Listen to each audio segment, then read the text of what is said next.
Donkey Kong Returns was remastered recently. Good job, Nintendo, it only took you 15 years. And with the recent announcement that Nintendo Land would be getting their very own Donkey Kong area, complete with a minecart-themed roller coaster, which is just chef's kiss perfect. Oh boy! I thought, hey, now seems like a pretty good time to go back and play all the Donkey Kong Country games. I haven't played the series since I was a kid, so I'm not really sure what I'm in for here. And for this video, I'll be playing Donkey Kong Country Returns and Tropical Freeze, two games I've never gotten around to playing before, so it should be a nice blend of nostalgia and brand new experiences. So sit back, grab some bananas, and enjoy. This is the Donkey Kong Country Series Retrospective. No, this isn't happening! There's no reason for me to go on. What? What am I fighting for? Don't get too comfortable. This is a dangerous situation. I thought the car was supposed to move us. Wouldn't that be nice? Can it? Ready, steady, ready, steady, ready, steady. Mega Man, can you hear me? This is Snake. Kept you waiting, huh? Are you familiar with Big Chunk? A scattered dream is like a far-off memory. Gotta give it my all. Hope you're ready. We can't save the world from a CD player. I'm sure you're already familiar with Donkey Kong. Made in 1981 by Shigeru Miyamoto, the game stars Jumpman on his quest to save the kidnapped Pauline from the giant ape Donkey Kong. Obviously, the game was a huge commercial success, despite the horizontal jumping being sticky as hell. Oh my god! This led Nintendo to making Donkey Kong Jr. and then Donkey Kong 3. By this point, Jumpman had been rebranded as Super Mario and was a worldwide sensation. I'm the best! Donkey Kong 3 didn't do amazingly well in the US, so the Big N decided to put the DK series on hiatus so they could focus on their new Golden Boy. Years later, Nintendo was eyeing British game developer Rare as they had just bought some Silicon Graphic Challenge workstations, or SGIs, and were experimenting with using them to build 3D elements for video games. SGIs were used to make the 3D stuff for Jurassic Park, and so the idea that game developers could potentially use this really powerful hardware for video games, well, it was pretty unheard of. Nintendo thought there was a lot of promise in Rare and the groundbreaking stuff they were developing. Now remember, Nintendo during the early 90s was in a pretty heated competition with Sega. I mean, this shit was cutthroat. In 1993, Sega released their version of Aladdin on the Genesis, and when Nintendo saw that, they were just green with jealous rage. Which seems kind of weird in retrospect. I mean, over Aladdin, really? Aladdin! Hello, Aladdin. Nice to have you on the show. Can we call you Al, or maybe just Din? But the thing with Genesis Aladdin is that Sega and Nintendo both had a license to make an Aladdin game, and Sega beat Nintendo to the punch, releasing their version less than 3 weeks before Nintendo released theirs. You're too slow. So that really stuck it to Miyamoto. Plus, the Nintendo version really didn't do anything special with the game visually, which isn't a knock against Capcom's style, by the way, it just wasn't anything new. The Genesis version, on the other hand, was made using actual hand-drawn animation from actual Disney artists. So basically, this is a long way of saying that Nintendo looked at this situation and decided that they needed to take some chances and experiment with new technology and new ideas. And Rare, with their fancy new SGI computers, seemed like just the thing. So they bought a huge amount of shares in the company, which made Rare what you'd call a second-party developer. Rare was technically still independent, but it's like accepting money from your parents. Do you need to start going to dinners with them now? Technically no, but kinda yes. Nintendo decided that reviving the Donkey Kong franchise could be a good test for Rare and their SGI computers. It was kind of a win-win for Nintendo. If it did well, great. If it didn't do well, Donkey Kong was already dead, so who cares? Despite Nintendo owning Rare shares, Shigeru Miyamoto apparently had very little to do with the production of the game, but he would pop his head in now and then to offer some suggestions. Like, DK's ground slapping move was supposedly Miyamoto's idea.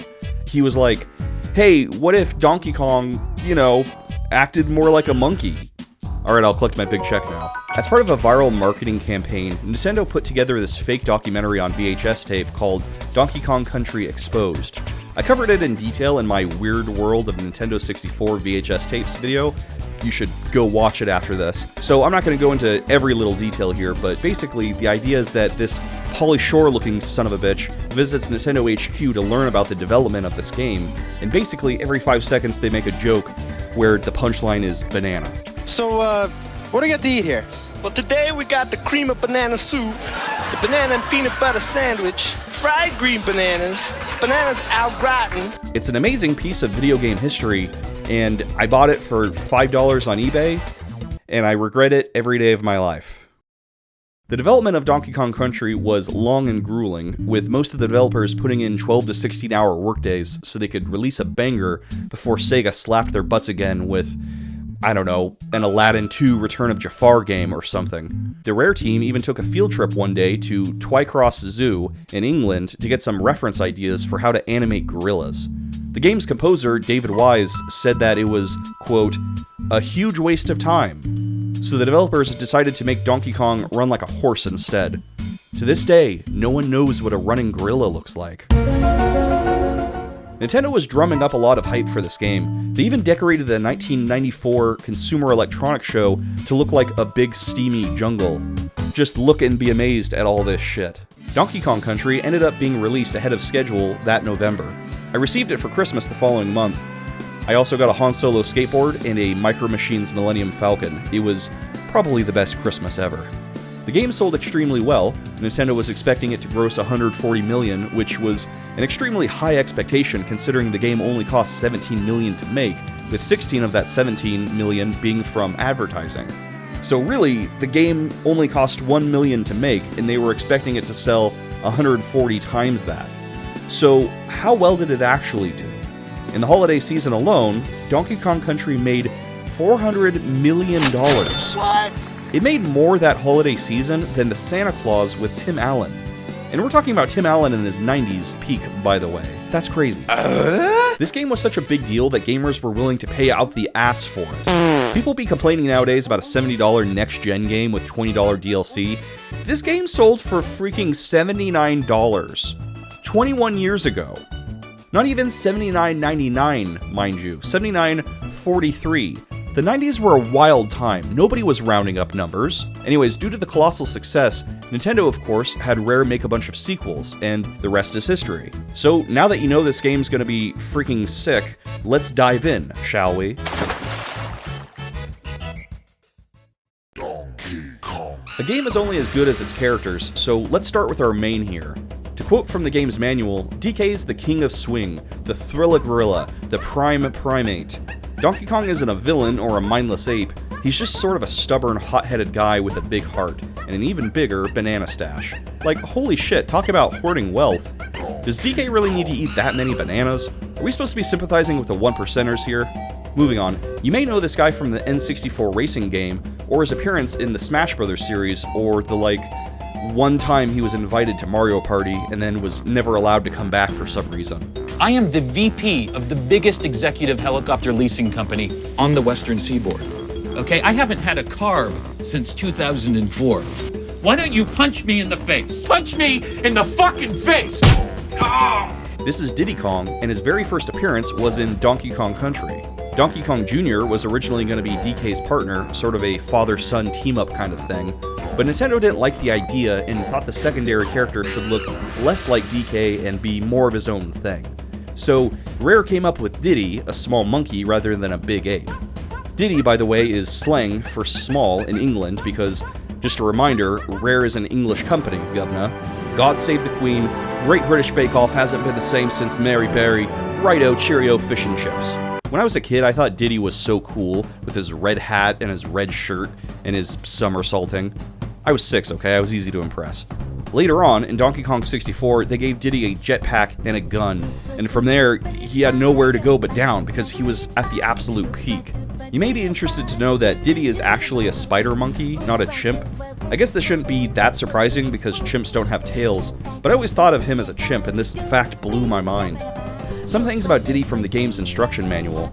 He's fast, agile, and has the heart to be a world-class video game hero. He just needs a little more experience. And exposure. Oh, I think he's got plenty of exposure already. Cranky Kong is DK's grandpa and the original Donkey Kong from the arcade game. A fact that can only be gleaned from the instruction manual, as Rare wasn't sure Miyamoto would like that idea or not and wanted to sneak it by him. Candy Kong is in charge of saving your game, and she also blows little kisses at the player and generally serves as the game's eye candy. Oh my god, that's why she's named Candy. The instruction manual says she's DK's girlfriend, but clearly they never ended up getting hitched at any point in the series. It's probably for the best though, because the instruction manual also refers to the Kongs broadly as a family. The term family may or may not be literal, but if it is, that would mean DK and Candy might have an incest baby running around somewhere, which might actually help explain Minky Kong, but we'll get into him later. Candy's the only fully upright ape, so clearly she's further along on the evolutionary scale, which in the game world means she may actually be like a different species than Donkey Kong altogether.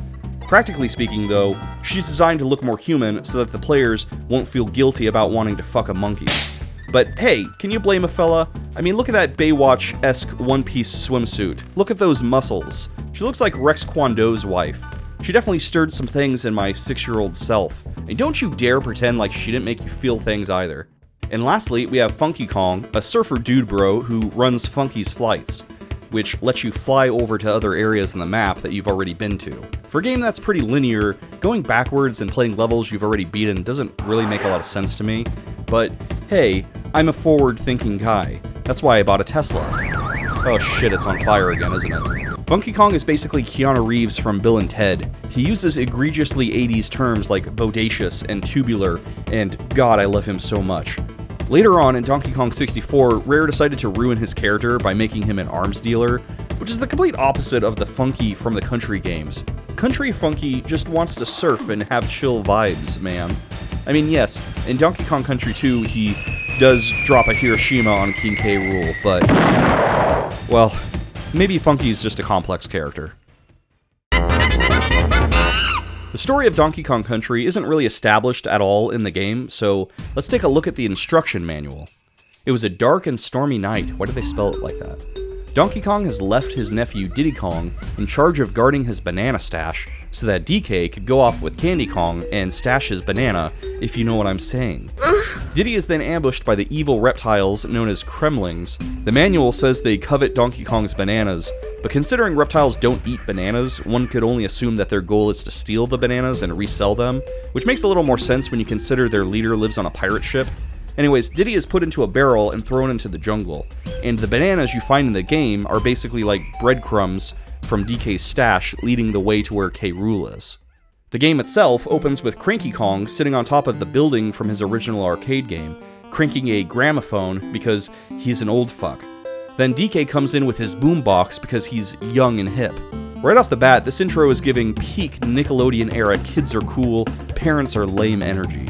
And then, things take an unfortunate turn, with Cranky straight up murdering Donkey Kong for playing his music too loud, not unlike Radio Raheem from Do the Right Thing.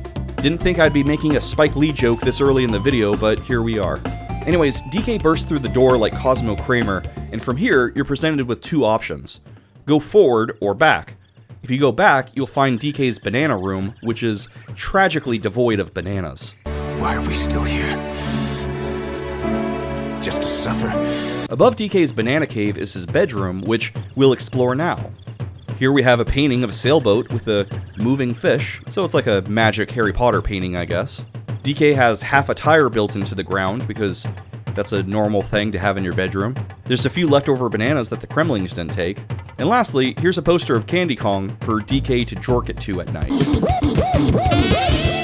Back outside, the first item you'll run into is a barrel. Inside you'll find Diddy and 1,000 bottles of baby oil. Hope you're ready for like 100 Diddy jokes in this video because I've been saving them up. Not that I'm making any judgments here. I mean, did he do it or not? That's for the courts to decide. Anyways, Diddy was stuck in the barrel with no way out, so he happily tags along with DK and joins him on his adventure. Diddy serves as your backup life, as the player can only get hit once before dying.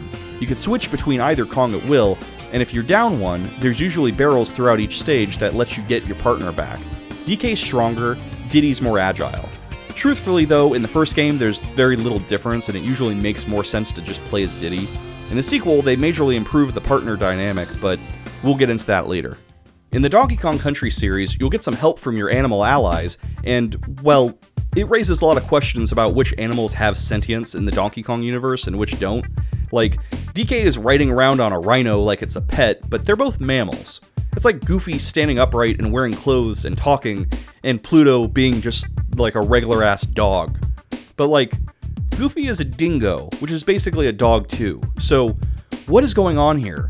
I can only assume that the jungle on Kong Isle has a South African apartheid type thing going on, where some animals are considered lower or higher in the class system. Anyways, I guess I should talk about the animals themselves. So, Rambi is your first ally you'll come across. He's a big rhino that could smash through things and attack with his horn. My horn can pierce the sky. He also pants like a dog, and I don't know, I find this really endearing. Like, he's just a big, horny dog, basically. He's a real horn dog. Bruh. Espresso is an ostrich, and does all the things you'd expect an ostrich to do. Namely, running really fast, gliding, and arguing with Dennis Reynolds about their Halloween costumes. What is that supposed to mean? Winky is a frog you could hop around with. He can take out bees and other enemies you normally couldn't, and it's always just a good time to bounce around. His name always sounded gross to me for some reason, and it gives me the ick. On Guard is a swordfish and will navigate you through water levels, taking out his fellow sea creatures with his sword, or rostrum if you're nasty. I don't know if the other fish see On Guard as a traitor, helping out the mammals and whatnot, but they should because he is. Traitor! These animal allies, a lot of times, will be how you access certain secret areas. Every level in DKC has multiple hidden areas. Sometimes they're full of free bananas, but mostly you'll have to work for it. Whether that means playing a game of 3 in a row or collecting all the stars within a given time. In the first DKC game, the only real reward you get is more lives so you can continue playing. Which, I mean, that's how games were designed back then, but it's still a little bit of a letdown. Disappointed! I mean, after collecting every single bonus, I should at least get to play as Spider-Man. Look out! Here comes the Spider-Man! The main setting of Donkey Kong Country is appropriately named Kong Isle. You may not be able to tell because of the pixelation, but that's a giant monkey face. I love a good world map, and this one doesn't disappoint. It's great seeing all these little microcosms and how they connect in a sort of realistic way. Also, whenever you clear a stage, DK and Diddy do a little dance, and I think that's great. In each sub-map, you'll find Funky's flights, Candy save points, and Crakey's cabins.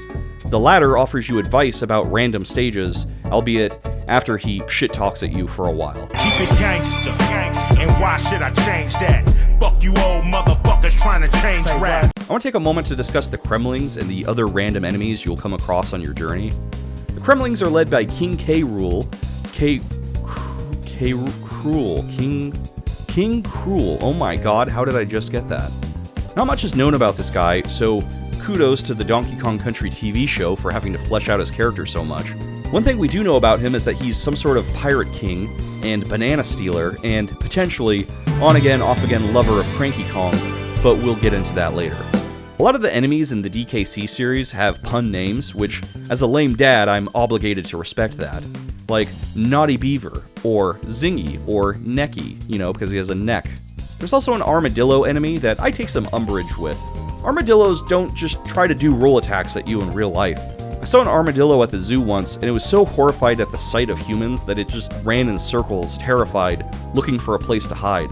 So, I guess my public service announcement here is, be nice to armadillos. They aren't enemies, they're scared.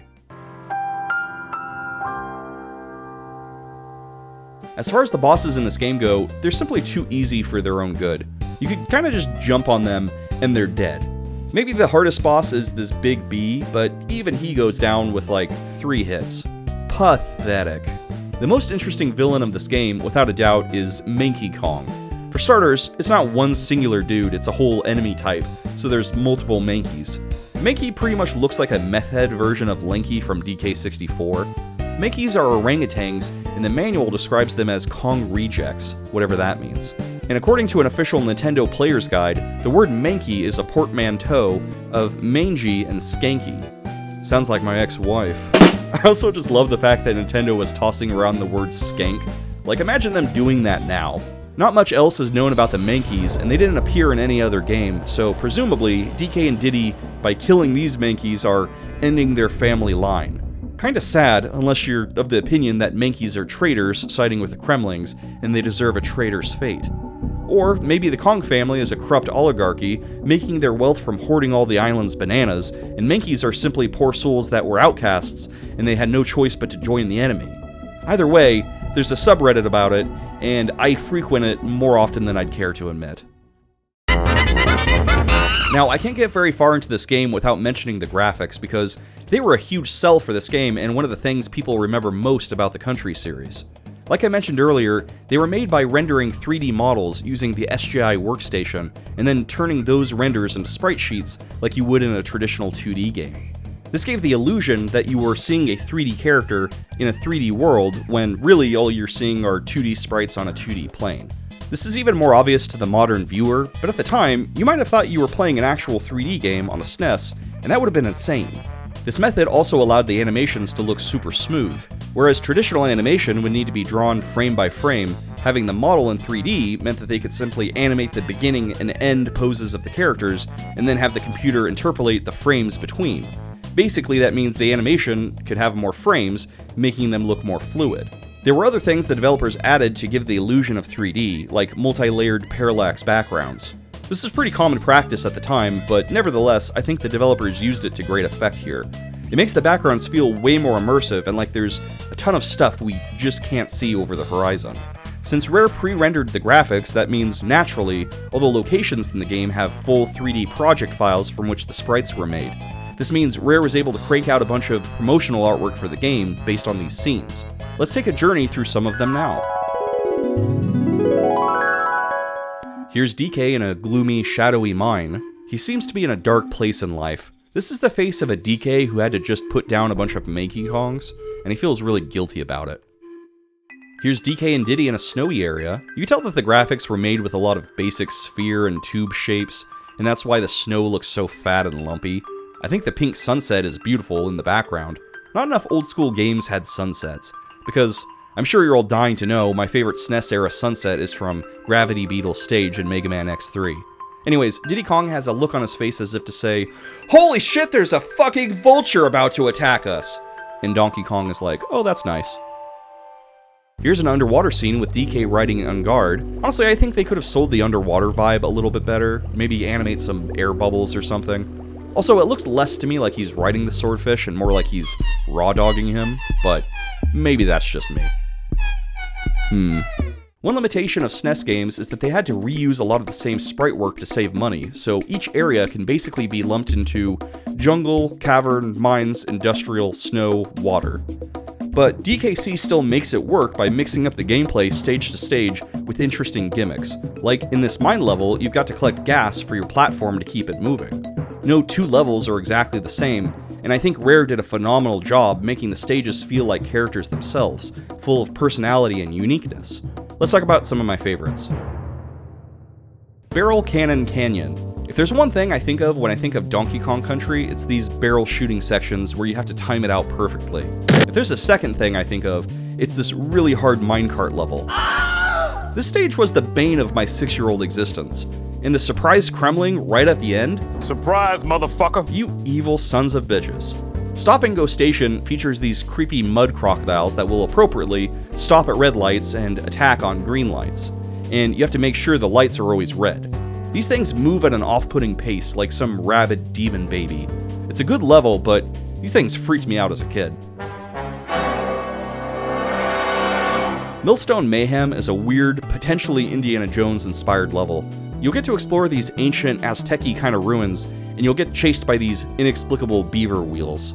All the snow levels in Donkey Kong Country are beautiful. Just look at this sunset on the horizon. Look at that purple mountain majesty. And the crystals in these ice caves look so real you could practically lick them. Torchlight Trouble is an interesting one. Squawks is an animal companion I haven't talked about yet, but he's just in this one level, and all he does is he holds a flashlight to guide your path. We'll get more out of our bird friend in the next game. It's just a little weird that he's only used in this stage and that's it. Rope Bridge Rumble is basically just the Ewok village from Return of the Jedi, and therefore I love it. There's a vibe to Donkey Kong Country that's hard to describe to someone who hasn't played it. Despite Kong Island being full of Kremlings, vengeful Mankeys, and bees, Oh, no, not the bees! There's still an odd sense of peace and tranquility, and even quietness. There's not a ton of numbers or graphics on the HUD blocking the screen. For the most part, it's just you, Donkey Kong, and the jungle. Compared to Super Mario's floating platforms and inexplicable obstacle course-looking stages, the areas in Donkey Kong Country mostly feel natural, with hills, trees, and pits for you to traverse. It feels like a real world. The world map does a good job of selling that feeling as well.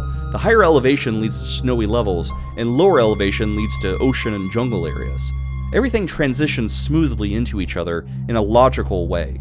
The first stage does this better than any other, with the sun slowly and subtly setting as you reach the endpoint, with the second stage taking place at night during a rainstorm. It really makes you feel like you're in a real world where time and weather does its own thing, whether you like it or not. Because the obstacles in the stages are the stages themselves versus some artificial construct like in Mario, the world of DKC also comes off as more cold and uncaring. Like, the island will keep on existing whether DK crosses that gorge or swims through that lake or not. Kong Isle has its own self-sustaining ecosystem, and the player is merely a visitor passing through them. As you get closer to the endgame, you'll come across Krem Krok Industries, a set of industrial-themed stages. These areas are about as cold and unnatural as you would expect, full of burning barrels of toxic chemicals, endless mazes of pipes and tubes, and just no trace of nature whatsoever. It's a harsh transition from the first level, where you're mucking about in the lush green jungle. We don't really know that much about the Kremlings, but we do know that despite stealing all the bananas, they don't actually want to eat them. The only logical assumption then is that they're selling the bananas to fund their industrial empire. So what we could gather from the Kremlings is that they're greedy, they're thieves, and they don't care who gets hurt in their pursuit of power. Thus, the soulless industrial levels reflect that sentimentality pretty well. Also, reptiles are cold-blooded, so, you know, metaphor. So this is the vibe of Donkey Kong Country. The world is lush and vibrant and realistic, but also cold and uncaring and wild. The game's soundtrack also does a lot of heavy lifting in regards to setting the tone. The first stage begins with no music at all, just jungle noises. As the player moves along, some bongos begin to play, setting that tribal tone. Then some synth is added. Then a new drum riff. Then some keyboard. Then that funky, jazzy sound we all love. It's a fantastic build-up, but then things slow down and get a little more tense, a little foreboding, as you go into the second level and it's nighttime and the rain is pouring down. The music literally changes with the changes of the island, making the DKC world feel even more like it's a living, breathing thing. The game's soundtrack was created by David Wise, who up till then had been Rare's solo, go-to musician. Wise was hired initially to make music for the game's demo, and he assumed that his music would just get replaced by Koji Kondo, Nintendo's go-to musician and creator of the Mario and Zelda theme songs. But to Wise's surprise, Nintendo really loved his demo music and put him in charge of the game's soundtrack, with help from Evelyn Fisher, another talented musician at Rare. Wise mostly worked in a shed on the same property as the main studio, but rarely interacted with anyone. He pretty much created the soundtrack in isolation, with only a little bit of creative direction from Rare lead Tim Stamper. When he emerged from his shed, months later, he had with him one of the greatest video game soundtracks ever made. Pretty much every song is a certified hood classic, but here's a few of my favorites.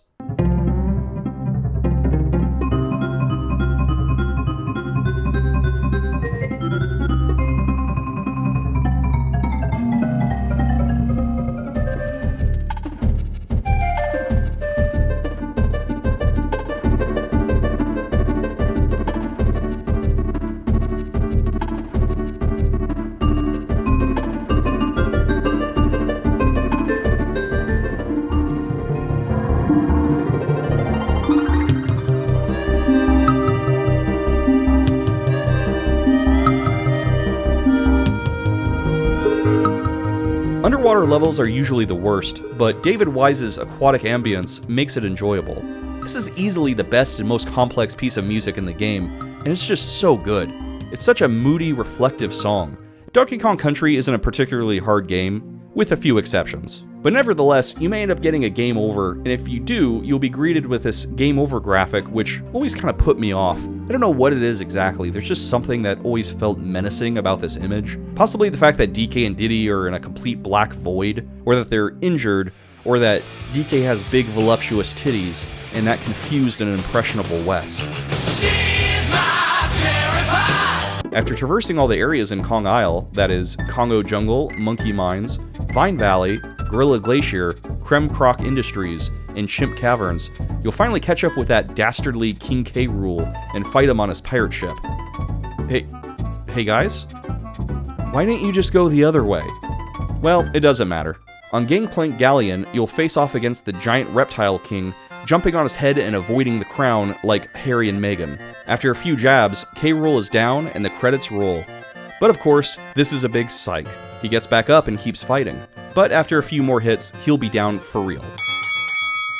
Afterwards, Cranky will congratulate you in typical backhanded fashion, not unlike my mother-in-law, and DK goes back home to find his banana hoard is back to normal. One interesting detail is that if you play a new game on the same save, DK's banana hoard area in the first level will still have all of his bananas.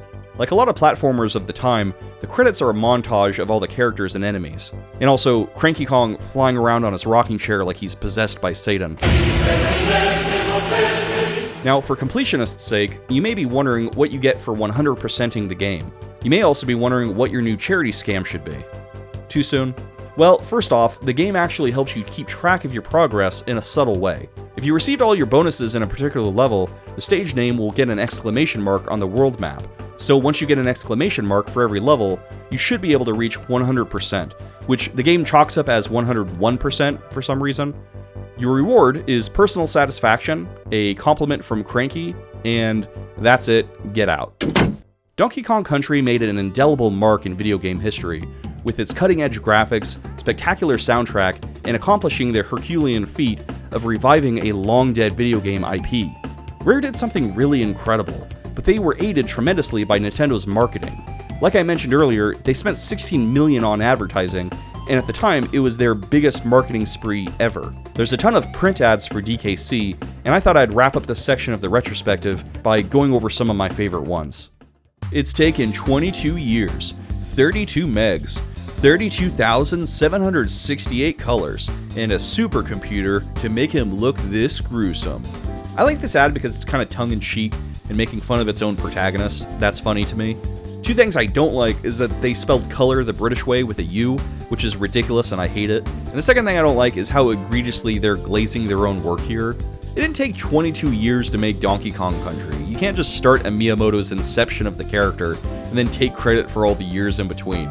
And 32,768 colors, get the fuck out of here. Anyways, I still like the ad, but for those reasons I have to lower its score from a 10 out of 10 to a 7 out of 10. This has become a Donkey Kong ad review now. I hope you're all okay with that, because it's happening before our eyes. Speaking of the Donkey Kong Country ad department glazing themselves, a sentence I never thought I'd get paid to write, just look at this ad where they try to latch onto Jurassic Park's success by mentioning that they were both made with the same computers. You guys really think this compares to this? I mean, it's impressive, but come on, brah. And the best part is you get all of this on the Super NES, and you don't have to go out and blow your wad, ew, on some extra piece of hardware to get it. Unlike some other systems we know, hint, rhymes with Schmega. I love the unmitigated sass that major companies used to have back then. Just imagine Miyamoto doing a Nintendo Direct where he's like, first off, I want to say fuck the PlayStation, Spyro's a punk ass, y'all got nothing on the Nintendo Switch. Oh, that's cute, you think you finally have a viable mascot with Astrobot? Let me know when he gets his own movie with Jack Black. This ad is just too horny for its own good. Over 100 exotic levels. Wet and wild action. And also, DK looks like he only has one leg and it makes me laugh. 8 out of 10. Here's an ad for a contest GamePro magazine was putting on with the prize being a tour of Nintendo of America. I get that they couldn't say ape shit, but what the hell is ape spit supposed to mean? That just sounds worse to me. 1 out of 10. This might not count because technically it's an ad for the Game Boy Advance version of Donkey Kong Country, but I thought I'd include it anyways because the visuals are really something. Here we see a gorilla underwater with a look of sheer terror on its face as he realized he's going to fucking die. Those are the eyes of a monkey that knows he's going to drown to death. So anyways, play this game please. 10 out of 10. Here's another ad. Tell your parents if you get Donkey Kong Country, you'll put on a clean t-shirt. Pre-purchase Donkey Kong Country at Babbage's and get a free t-shirt when you pick up the game. So there's a lot of things to unravel here. First of all, I know most of my audience is young little babies and probably doesn't know what a Babbage's is. Babbage's is GameStop. They changed their name because people kept thinking they were a character from Cats. This ad is effective because it calls out the target audience at the time. Stinky, filthy little boys whose parents can't get them to wear clean clothes. Can't keep their clothes clean because those dirty, stinking boys are too busy roughhousing all the time, wrestling each other and riding bicycles in the mud and getting leeches all over them. You know, just your typical 90s boys. My only complaint here is that we should have gotten a render of DK, like, covered in mud or something. Maybe he's got some flies surrounding him because PU, that monkey's been on an adventure and needs a shower. Instead, it's just DK innocently swinging on a tire. Like, what is this, dog? What are you trying to convey here? Why isn't he dirty? Make him dirty at least. The thing I love most about this ad is that even though it's telling you that you'll get a free shirt, they, for whatever reason, decide to not include an image of the shirt. I had to search the dark web to find the shirt in question, and I'm not even entirely sure this is the same one because DK's coloring is all wrong and he looks a little crispy fried. Speaking of surfing the dark web, that brings us to this video's sponsor, NordVPN. No, I'm kidding. And hey, speaking of free Donkey Kong t-shirts, remember from this ad? I like to show off my new Donkey Kong inspired shirt, which isn't free, I don't know why I said that, and it features everyone's favorite Funky Kong, Funky Kong. This shirt is the perfect thing to wear while eating some bananas, or being cool with sunglasses, or surfing some choice waves, brah. You could get this design as a shirt, or a sweater, or a sticker at wesdoesgames.shop. Open a new browser tab, type wesdoesgames.shop, and go buy it. What are you waiting for? You'll go ape for this shirt. I promise if I make another joke like that, I will delete my YouTube channel. Anyways, that's been the first Donkey Kong Country game. Next up is Donkey Kong Country 2, Diddy's Conquest, after the break.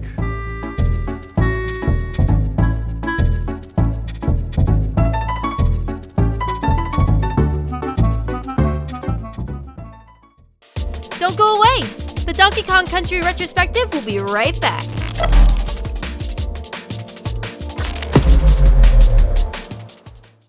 Super Donkey Kong 2スーパードンキーコングの第2弾いよいよ登場。期待をはるかに上回る多彩なステージ、新しいヒロインディクシーが加わってますます広がるドンキーコングワールド。スーパーファミコンが4000円安くなるクーポン券付き。スーパードンキーコング2新発売。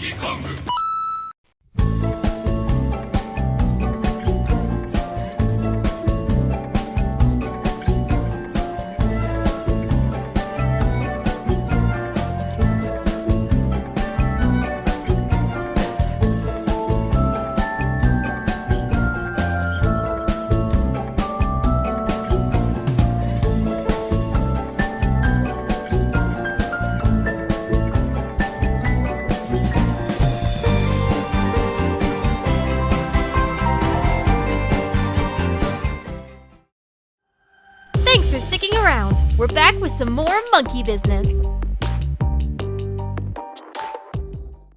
With the release of Donkey Kong Country, Rare knew they had a hit, so they immediately got working on a sequel.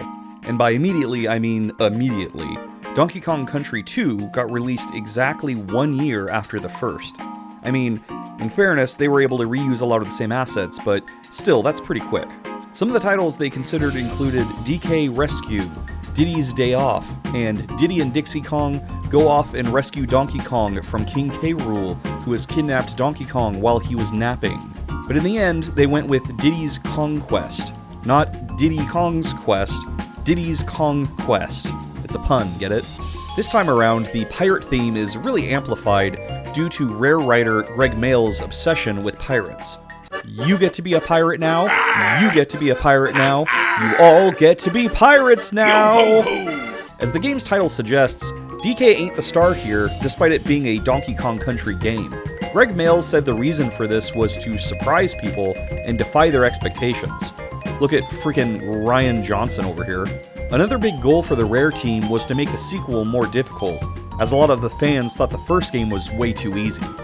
Well, Rare definitely made this game more difficult. Oh my god!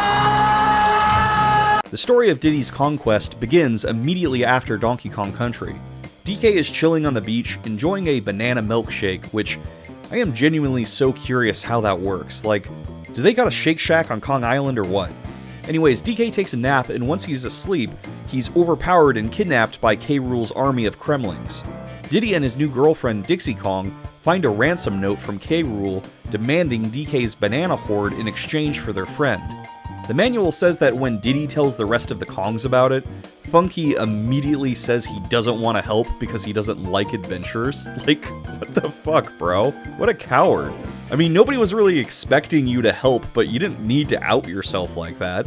Cranky suggests they pay the ransom, but Diddy basically says that DK would rather die than give up his bananas. Which, you know what? I can respect that. Money over everything. So with no other recourse, Diddy and Dixie decide to chase after K. Rool and save Donkey Kong themselves. If you're even remotely familiar with this game, you'll know that DK got replaced by Dixie, and that she plays way better by about every conceivable metric. I mean, it's crazy that the game is even named after Diddy, despite him being pretty much obsolete here. Dixie could use her ponytail to hover, which, of course, is a game changer. You could cross bigger gaps, you could take on obstacles with a little more safety. It's the best. Unfortunately, to get that kind of air in real life, you'll need to grow out your ponytail much longer. Honestly, the only real benefit to Diddy is that he could run slightly faster and throws his items in a less obtuse way. I still like Diddy, but let's be real, Dixie's the star of this game. Newcomer Wrinkly Kong replaces Candy as the person who saves your game's progress, and I gotta say, this is a huge downgrade. I mean, maybe if you put her in a one-piece leotard, I don't know. She's the wife of Cranky Kong, which is strange because I don't think either character mentions the other ever in this game. Maybe they're separated after a hostile divorce, like a Kramer Kong versus Kramer Kong situation. She teaches at Kong College, so you'd think she'd be pretty smart, but in the background all of her math equations are wrong, which is a funny touch because, you know, they're monkeys. Sadly, after the events of Donkey Kong Country 3, Wrinkly fucking dies, as she's just a ghost in Donkey Kong 64. The funny thing is they just kept bringing her back in future DK games. Here's her ghost ass in DK King of Swing. The nice thing is that Cranky and Wrinkly seem to be spending more time with each other after her death, so maybe that's what it took to patch things up between them. Personally, living in a world without my wife sounds horrible, so I'd much rather be the person that goes first. She could just toss my dead body in the trash and then I could be a cool ghost with a little genie tail. Swinky Kong is a new addition to the series, and personally, I don't think he adds that much. He's a game show host that invites the player to answer trivia questions in exchange for extra lives. You can visit him whenever, but it costs coins to play, and he's really mean when you get the answer wrong. The game doesn't state his relation to the Kong family, but a fan theory is that he's Wrinkly's son, DK's brother, because of his and Wrinkly's similar hair. Funky Kong's role is pretty much identical from the last game, except this time he charges you for flights. What the heck, Funky? I thought we were cool. This gradual pursuit of wealth makes sense when you remember that his end result is an arms dealer. Cranky Kong, like Funky, has decided to sell out and start charging for his services instead of offering them for free like in the first game. He's opened the Monkey Museum, and in fairness, his advice is a lot more useful this time around. Rather than giving random hints for random levels, you can now pick a particular level to get a hint from. However, it'll cost a coin or two. Cranky's museum has a mounted Kremling head on the wall, which means that at some point, he straight up murdered and decapitated someone. Shit, dude. The opening map takes place on the same ship you fought K. Rool on in the last game. You can see DK Isle in the background, which I think is a nice touch. Diddy's Conquest, of course, was running off the same hardware as the last game, and had the same memory limitations, but that being said, I think there's a little bit more variety this time around. We've got pirate ship stages, crystal caverns, lava levels, there's a swamp, there's a beehive for some reason. Dixie and Diddy even eat the honey when they're not moving. Rare really always knows when to put in the extra effort. I love it. There's just so much attention to detail in these stages. Like, when you ride the roller coaster in Target Terror, Dixie and Diddy go, "Wee!" Rare didn't have to animate that, but they did, and good on them for it. I really like the rickety race level where you have to straight up murder the other racers by running them off the tracks like it's a Burnout game. Real talk, why hasn't there been a new Burnout game in like 15 years?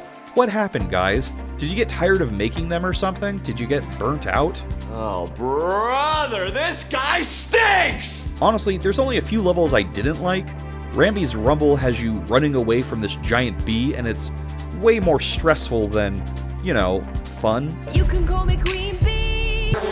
I also didn't like this level in Gloomy Gulch where you have to climb on these ropes, but they end up being ghosts, and they disappear and drop you to your death. It's just kind of annoying to play. Also, if Ghost Rope isn't already a slang for cum, then it definitely should be. Speaking of ghosts, this level has you being chased by a spooky skeleton, and it's very scary and stressful.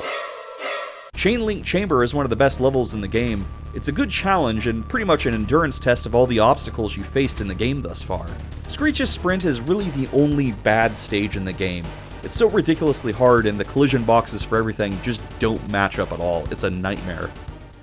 As far as the items in Diddy's Conquest go, this is the beginning of Rare's trajectory into the collectathon realm, leading to DK64's excessiveness with it. For those that didn't play DK64, it made the history books with 3,821 collectibles, the most in any video game up till that point, and I'm pretty sure it's still holding that record to this day. Diddy's Conquest might not have banana fairies and colored bananas and boss keys and all that to collect, but it does still have an excessive amount of stuff to find, some of which just doesn't need to exist at all. Like, you could collect banana coins, which are used to pay Funky for his flights, Cranky for his advice, and Wrinkly to save your game. In the first DKC game, you didn't need currency to do any of those things, so essentially Rare created an issue so that they could resolve it with a new collectible.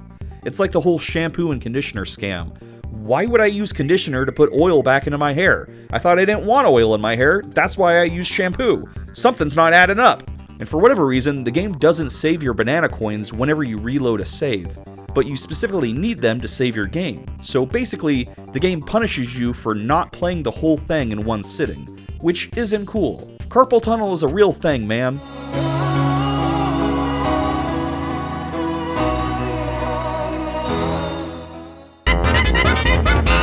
There's not much to say about the graphics that I didn't already say in the last video. The Donkey Kong Country Trilogy on the Super Nintendo all use the same strategy, what with the SGI renders and converting those into sprites. But Diddy's Conquest definitely fine-tunes things and adds a few cool effects. Like in the Sunken Ship levels, Rare used the SNES's Mode 7 hardware to make certain background layers appear to move as the player's perspective changes, thus creating a 3D effect. The use of Mode 7 with the SGI pre-rendered graphics made for a really stunning display. Visually, this game pushes the Super Nintendo as far as it could possibly go. In Donkey Kong Country, the Animal Pals just felt like a novelty power-up item that would basically just let you get hit one more time without dying. So, glorified meat shields, basically. But in Diddy's Conquest, a lot more care was put into these allies and their role in the gameplay. This time, many of the stages are built around their unique abilities. First, there's Squawks. He was in the last game, but weirdly just in one level holding a flashlight. This time he could carry Diddy or Dixie as he flies, and he could shoot, eggs out of his mouth? I was never sure what he's spitting out, and to this day I'm still not sure. Nuts? Is he gagging on nuts? Bruh. Either way, Squawks is a lot of fun to play as. Some levels even have you playing as him the entire time and are built around his flying mechanics. It really mixes up the gameplay a lot. Rattly the Rattlesnake is a new addition. He's also a lot of fun to play as. He's basically just Tigger, bouncing around on his coiled tail. Everyone loves Tigger. Everyone loves Rattly. Squitter the Spider is also a new ally. I had to retype Squitter about a half dozen times when writing the script because my autocorrect kept changing it to Squirter. Please don't call me out like that, autocorrect. The spider can shoot webs as an attack, but also create floating web platforms for you to jump on. This is a really cool but kinda underused mechanic that allows you to pretty much reach anywhere you want to go. I like the fact that Squitter has 8 tennis shoes. How he tied those laces, I'll never know. Not a fan of his mouth, though. He's got like human teeth and lips, it's uncanny. He reminds me of Ugly Sonic. Glimmer the Anglerfish, like Squawks from the last game, is only in one level, and his role is to simply hold a light. It's like Rare didn't learn their lesson at all. Clapper the Seal feels less like an ally and more like an on-off switch, because that's essentially what he is. Basically, by stepping on him, he'll puke his magic stomach bile into the poisonous water, or lava, or whatever it is, and turn it into fresh water for our heroes to swim in. I kinda wonder if he enjoys getting stomped on like that. The gimmick is cool and makes for some fun levels, it's just that he doesn't really do anything besides that, so he's more like window dressing than anything. Anyways, see you later!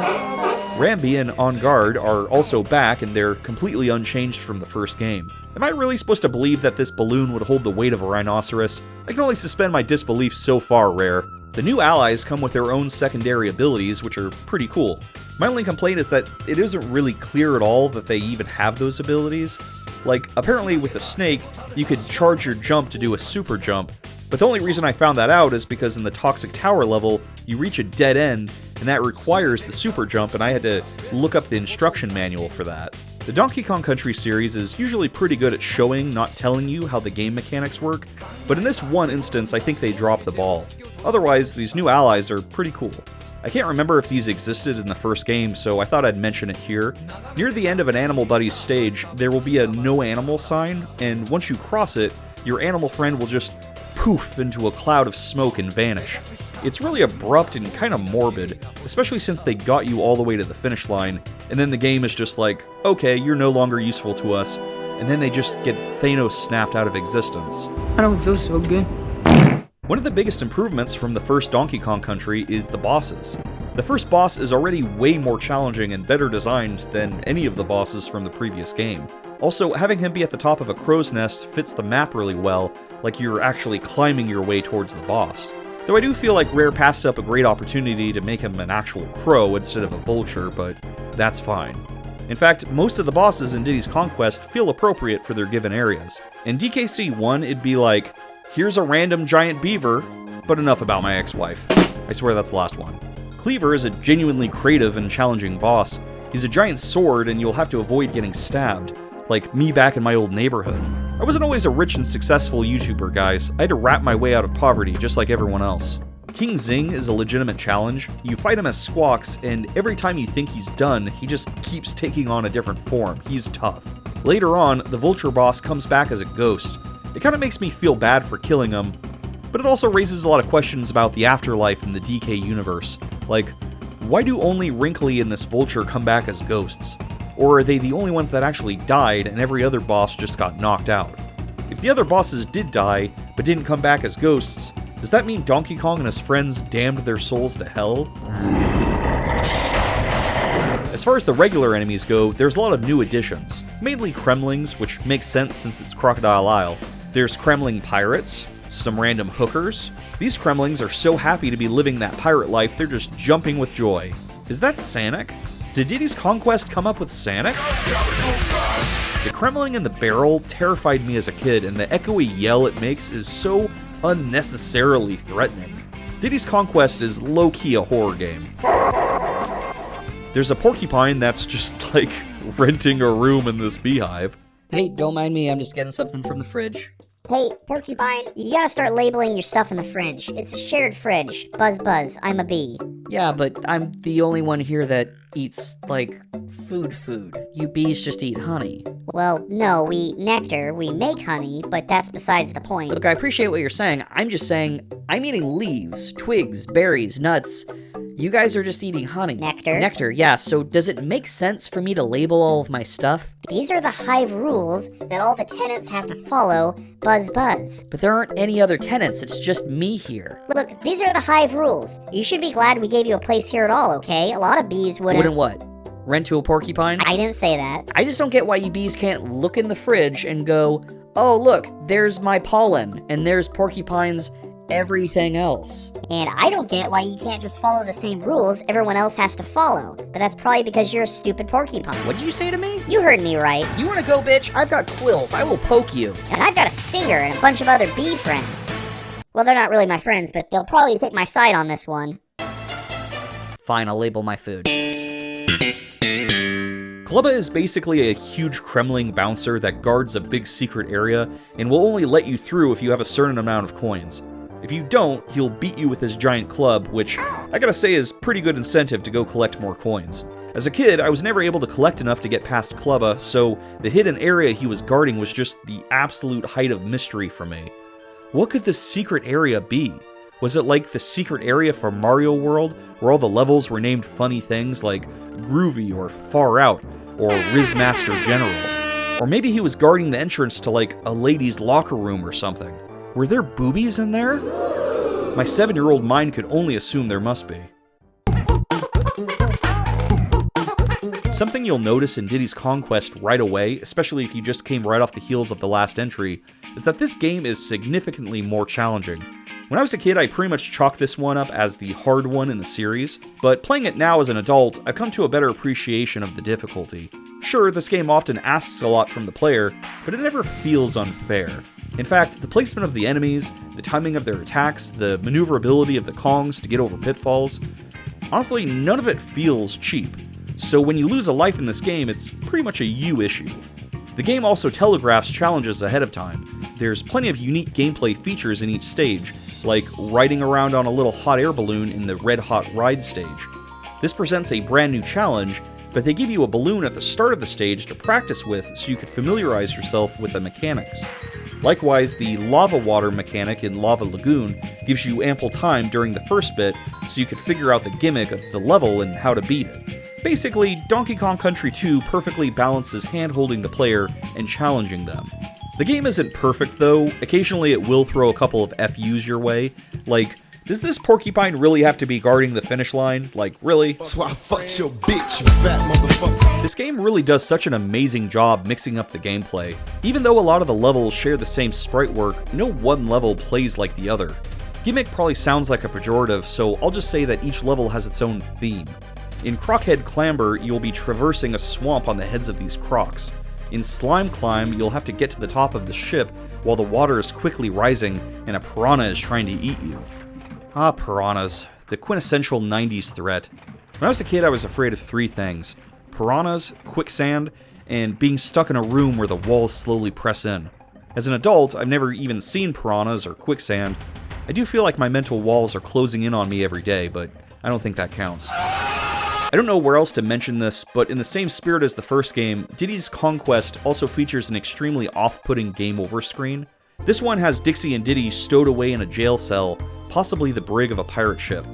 It's pretty melancholy, with Dixie looking like she's resigned herself to her sad fate. Diddy, on the other hand, looks like he just watched another prisoner get executed right before his eyes or something. He looks absolutely mortified. The soundtrack for Diddy's Conquest is once again composed by David Wise, and as you might expect, it's equally amazing. The music in the opening stage is my favorite for nostalgia's sake, but it's also a really good sea shanty kind of song. It really firmly establishes the pirate motif the game is best known for. Here's some more songs I like from the soundtrack.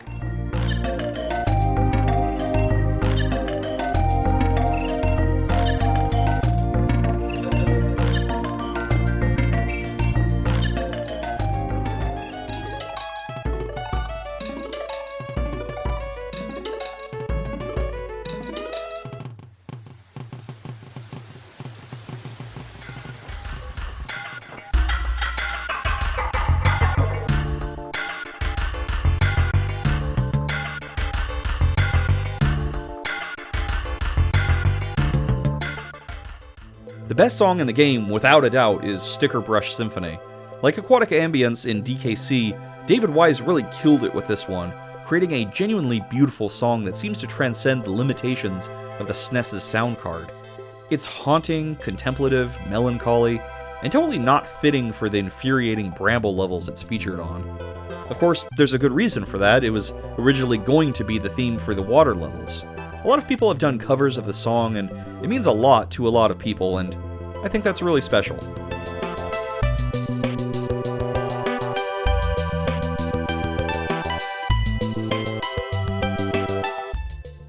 After reaching the top of Crocodile Isle, Diddy and Dixie confront King K. Rool, who is even more piratey than he was in the last game. Personally, I think this is his best costume in the series. Work it, girl! K. Rool has been keeping DK strung from a rope, not unlike the Gimp from Pulp Fiction. He's also been shooting a bunch of cannonballs at DK at point-blank range. That's gotta hurt. Do you know how much damage a cannonball can do to a person? Did you watch The Patriot? I did. Anyways, after Dixie and Diddy beat his reptilian ass, K. Rool falls from his airship and drops into the ocean below, somehow surviving despite bonking his head multiple times. And then he's just eaten by sharks out of nowhere. I actually laughed out loud when I first played this. It reminded me a lot of that scene from The Naked Gun 2, when the bad guy falls out of a window and, against all odds, lands on an awning, breaking his fall, and then a fucking lion comes out of nowhere and eats him. Peak comedy. Peak comedy. So DK is reunited with his pals, and all is well again. Cue credits. Afterwards, Cranky will tally up how many DK hero coins you managed to collect throughout the game. Your competition is Mario, Yoshi, and a Link, who looks like he just got caught in the act. On the corner of the screen is a garbage can with a sign reading, "No Hopers." You'll notice Sonic the Hedgehog's shoes as well as Earthworm Jim's gun. So basically, a giant dig at Sega. The 90s, everyone. It was the best of times, it was the sassiest of times. Well, that's Donkey Kong Country 2 in all of its glory. Seems like we're forgetting something, though. Oh yes, The Lost World, the underrated sequel to Jurassic Park. Sure, the San Diego part was stupid, but that's like the last 15 minutes. The rest of the movie is solid, give it another chance, guys. But also, it's the name of the secret area in Diddy's Conquest. Remember Clubba? Well, he guards the entrance, but it's not quite as simple as paying him once, and you're done. Each area in the Lost World is isolated from one another, meaning even if you beat a stage inside it, you'll have to go back out and come back in from a different entrance in order to get to the next level. These stages, as you would expect, are the hardest in the game, and are going to provide plenty of challenge for the players that care enough to unlock them. It ends with a rematch against K. Rool in the Crocodile Core, the central power source of Crocodile Isle. And yes, I know what you're thinking, the writers of Lost definitely played Diddy's Conquest and stole this idea. One great detail here is that when K. Rool first appears, he's covered in seaweed and the first shot from his musket is just a bunch of fish. You know, since he got thrown into the ocean. After beating him again, the power goes out in Crocodile Core, sinking the entire island. DK, Dixie, and Diddy watch from Kong Isle as Crocodile Isle sinks into the ocean, and K. Rool sails away into the sunset. There's just no killing this fella. The reception for Donkey Kong Country 2 was what you would expect for such an epic sequel. It didn't sell as well as the first, but it did gross a little over $5 million, which is pretty dang good. People loved this game, and it sold for $79.48. What the hell was going on with department store prices in the 90s? It won a bunch of Game of the Year awards, and over time, critics have pretty much determined it's the best entry in the series, and I'm inclined to agree. It's a perfectly balanced platformer that improves on the previous game in just about every way. Now, watch Rare kill their winning streak with Donkey Kong Country 3. Oh, no! I'm kidding. DKC 3 is not a bad game. In fact, there's a lot to like about it, which we'll get into next.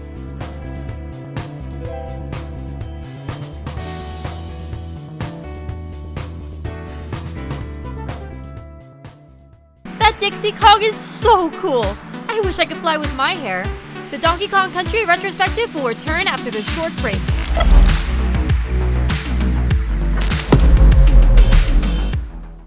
Dans le nouveau Donkey Kong, Donkey, toi t'es prisonnier. C'est une blague, là. Non, non, non.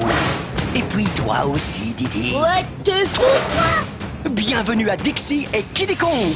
Donkey Kong Country 3. Vive Dixie et Kiddy!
We're back.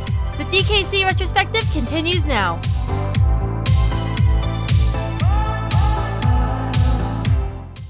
After the success of Diddy's Conquest, Rare decided to keep it up with yet another sequel, and like before, this one was also released within a year's time frame. Weirdly, compared to the first two games, I could find very little information in terms of the game's development history. No developer interviews, no documentaries, nothing. This game just didn't get a lot of publicity at the time. It may be that people were starting to get Donkey Kong Country fatigue, or the fact that Nintendo's brand new N64 console was getting released and the general public was far less interested in games from the now outdated Super Nintendo.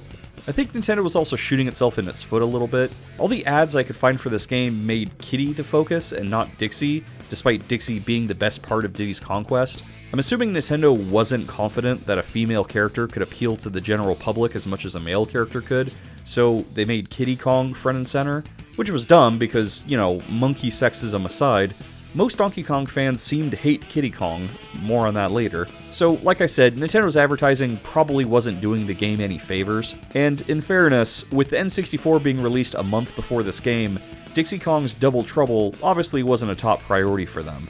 And I could say, as a kid who received an N64 that Christmas, I had no idea that Super Nintendo games were even still being made. I loved my SNES, but once I got myself an N64, that's the only thing I cared about. They could have made 3 more Donkey Kong Country games with even better graphics, an unlockable Sonic the Hedgehog, and an unlockable Candy Kong minigame where she finally gets up on that stripper pole, and I wouldn't have cared. I was too busy running around Peach's castle trying to find secrets. All that to say, I think this game had an uphill battle to fight. So it's not like Donkey Kong games are ever going to win a Pulitzer Award for writing. They're not going to win a freaking John Newbery Award. This isn't Holes with Shia LaBeouf.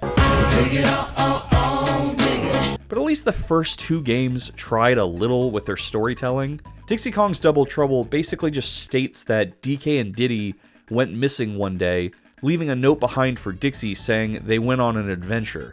But after a few days with no further sign of them, Dixie decides to go search for them herself.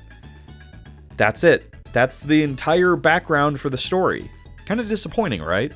I mean, in the first game, the enemy is clearly defined. The Kremlings stole the frickin' bananas. The second game, the enemies stole the frickin' Donkey Kong. The third game, DK and Diddy have gone missing. Maybe they're fine. Maybe not. Are the Kremlings even still alive after their island sunk into the ocean? Probably not. Let's go hang out at the lake. I like the chill settings and the vibe that the game presents so well, and we'll be getting into that in a minute, but it doesn't exactly make for a compelling narrative. There's no urgency, no stakes. Why should I even, care? This time around, we're leaving Kong Isle and heading towards the Northern Cremisphere, which is clearly just Canada. I'm not your friend, buddy! I'm not your buddy, girl! He's not your guy, friend! You could tell Rare really loves cartography, as each game gets an increasingly more intricate world map. This time around, you could actually move around physically on the world map, going from one level to the next. It's a cool evolution from DKC2, and it allows for the player to find some mini-games and bonuses, essentially making the world map its own level. Tonally, Dixie Kong's Double Trouble has a much different vibe than Diddy's Conquest. Diddy's felt very cutthroat and menacing. You're on a pirate ship, a volcano, a haunted mansion, an amusement park, which is easily the most scary to me personally because I hate roller coasters. This game, on the other hand, feels like a vacation destination. I always thought of DKC3 as the one where they're at summer camp, and replaying this game as an adult, it's easy to see why I felt that way. There's lakes, cabins, forests. It's got some pretty chill vibes. You can even swim in the water without having to worry about being murdered by a piranha. It's great. Note, this assessment only applies for the first half of the game. It gets very aggressive by the end. Let's talk about our 2 main protagonists. Dixie Kong's Double Trouble actually had the foresight to name itself after the real MVP of the series, Dixie Kong. But inexplicably, it got rid of DK and Diddy, which, I mean, is it even a Donkey Kong game anymore?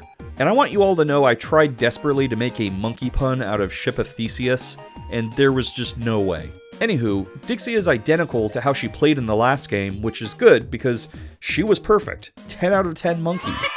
Joining her is her baby cousin, the appropriately named Kiddy Kong. He's introduced when visiting Funky's shop. Funky's like, "Hey, wanna bring your cousin along with you?" And Dixie's like, "Fine." It's weird that Funky is the one brokering this exchange, and it's even weirder how clumsy his introduction is shoehorned into the game. Like, Dixie doesn't act at all like they've ever met each other before, much less that they're related. Funky could have just as well been like, hey, wanna bring Bubsy along? I guess. Kiddy Kong was a very divisive character in the Donkey Kong fandom. I don't mind Kiddy Kong, he's fine. He's exactly fine. He's not a step up from DK or Diddy, but I do really like his big goofy smile. Look at him. He's so happy to be out here doing an adventure. Apparently, a lot of people found his design to be weird and upsetting though. Like, ew, look at this gross giant baby. I imagine these are the same people that also hated Barney and thought that Shadow the Hedgehog was only cool once he got a freaking Glock. Damn. But people are entitled to their weird opinions, I guess. I don't think his design is any weirder or more upsetting than the other Kongs. I mean, look at freaking Swanky Kong with his grill and his pube bush haircut. Oh my god! Functionally, Kiddy performs almost identically to Donkey Kong from the first game, with a few exceptions. One additional skill that Kiddy has that DK didn't in the original is that if you pick him up and toss him with Dixie, he could smash through weak floors, revealing secret areas. Kiddy also sounds like an insane person when he dies. I'm sure there's some other subtle differences between how DK and Kiddy play, but I sure didn't notice them. This of course makes one wonder, why didn't they just make this game about DK and Dixie going on an adventure? I don't know, maybe it would be weird having DK going on an adventure with his little buddy's girlfriend. Maybe Diddy and Dixie have trust issues, we don't really know how good of a relationship they have. You've been spending an awful amount of time with my girlfriend, DK. I told you, little buddy, Dixie and I are just friends. Remember in the Diddy's Conquest section of the video when I talked about Wrinkly Kong and her fate as a ghost in DK64? Well, this game opens with Wrinkly shoving her inevitable demise right in your face. She's no longer teaching at Kong College and has since embraced retirement. Might as well start shopping for coffins now, Wrinkly. Wrinkly will still be who you see to save the game, but this time she's doing it using a fancy new VHS player.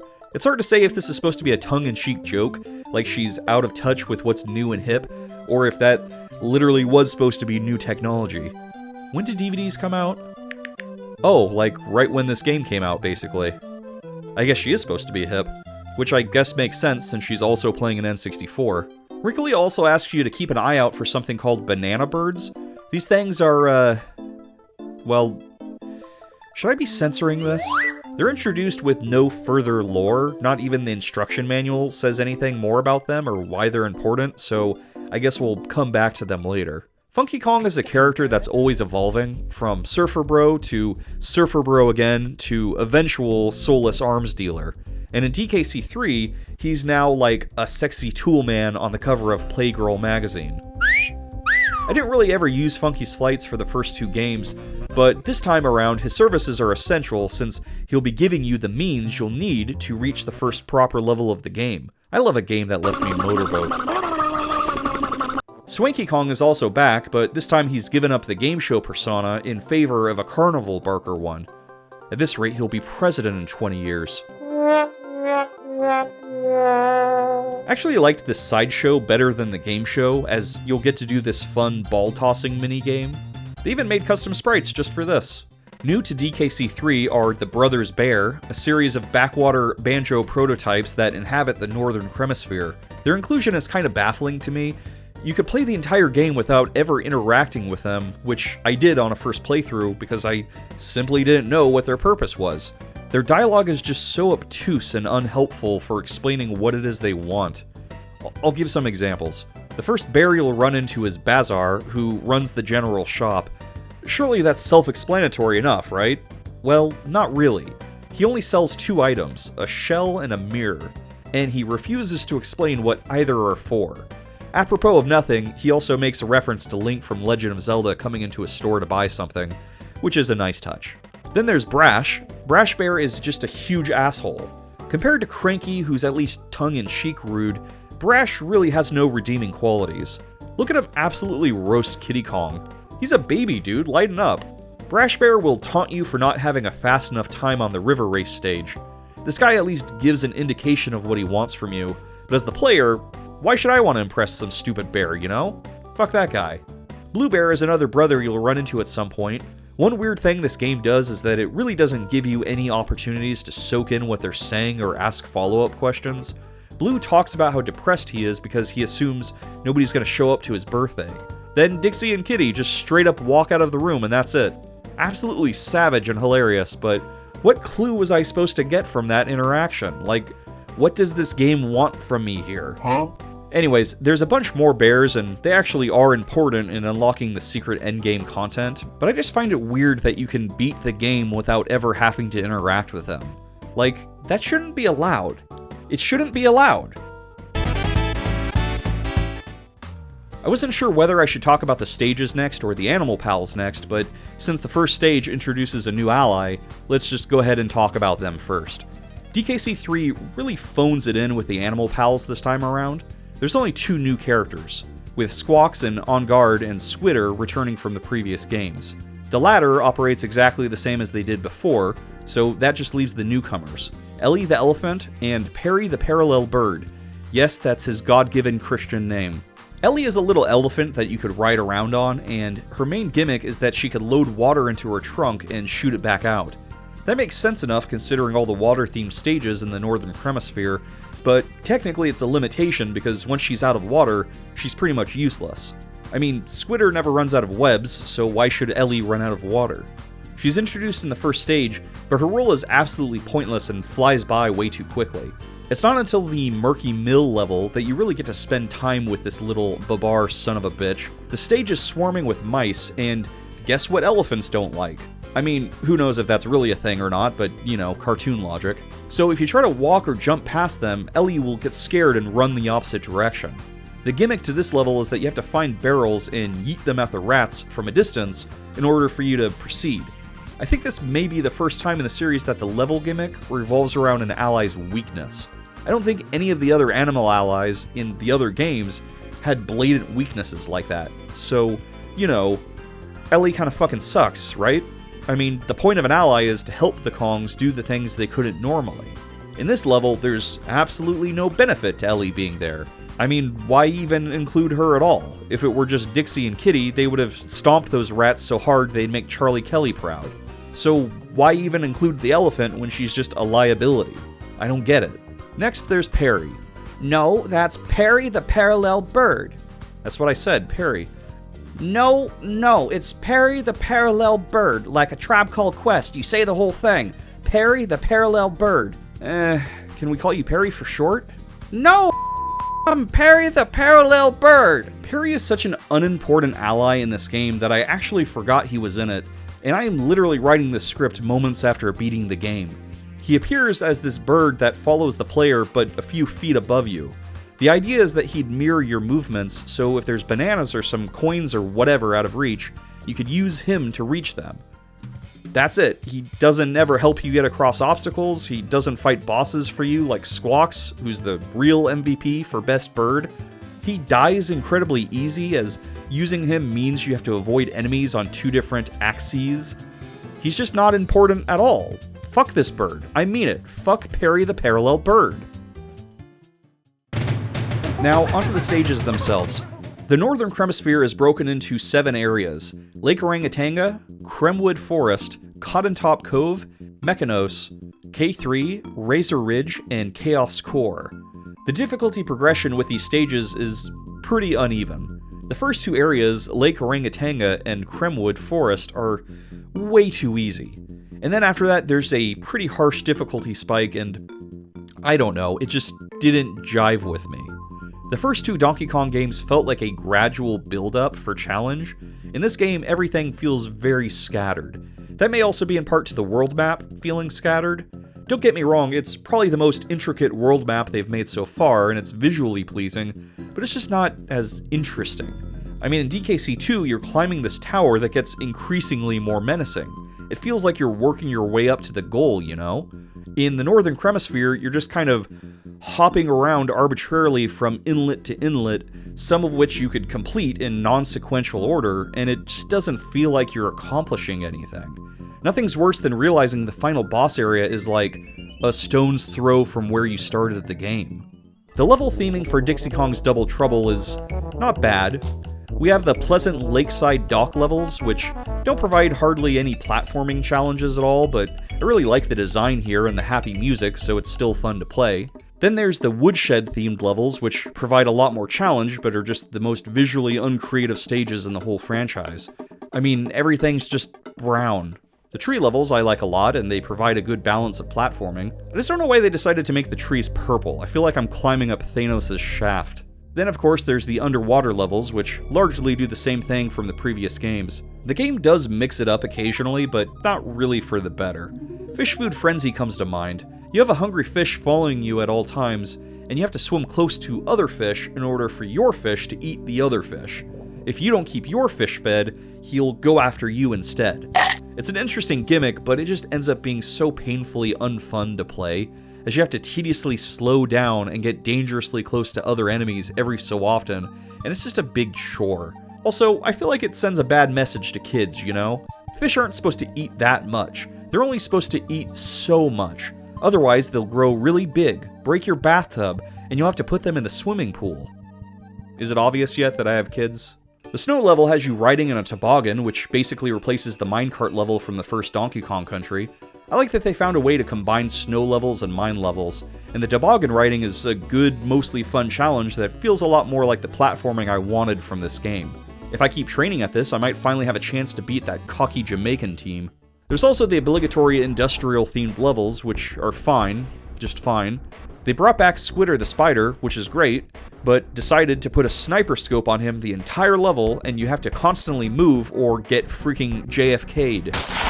I think the game loses its charm in the later half when it sacrifices fun for difficulty. I don't want a literal gun to my head the entire level rare, that's not my idea of a good time. Running away from a giant saw that's going to bifurcate me is not fun. And who cuts a tree vertically anyways? The DKC series has what I would call challenging but fair platforming, and that's mostly true for Dixie Kong's Double Trouble, but I'd say this, more than the last two, has more cheap enemy placements and death as a result of screen crunch and not being able to see enemies in time. This is especially true in underwater levels and this burning rope level. Like, are the players really supposed to avoid these helicopter enemies that come from the top of the screen as you're climbing the rope? Come on, brah. Lightning Lookout is the best example of this, and it's coincidentally the worst level in the whole series.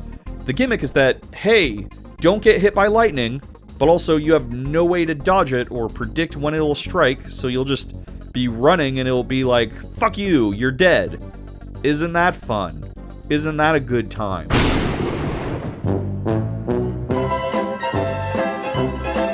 Some design decisions for the levels are just really baffling and feel like a downgrade from the first two games.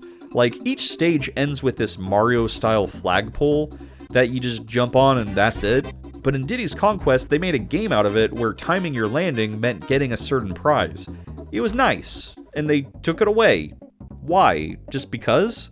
Anyways, I don't mean to sound like a complaining Carol, but overall I just didn't find much enjoyment in the stages for this game. One of the biggest tonal changes in this entry is, without a doubt, the soundtrack.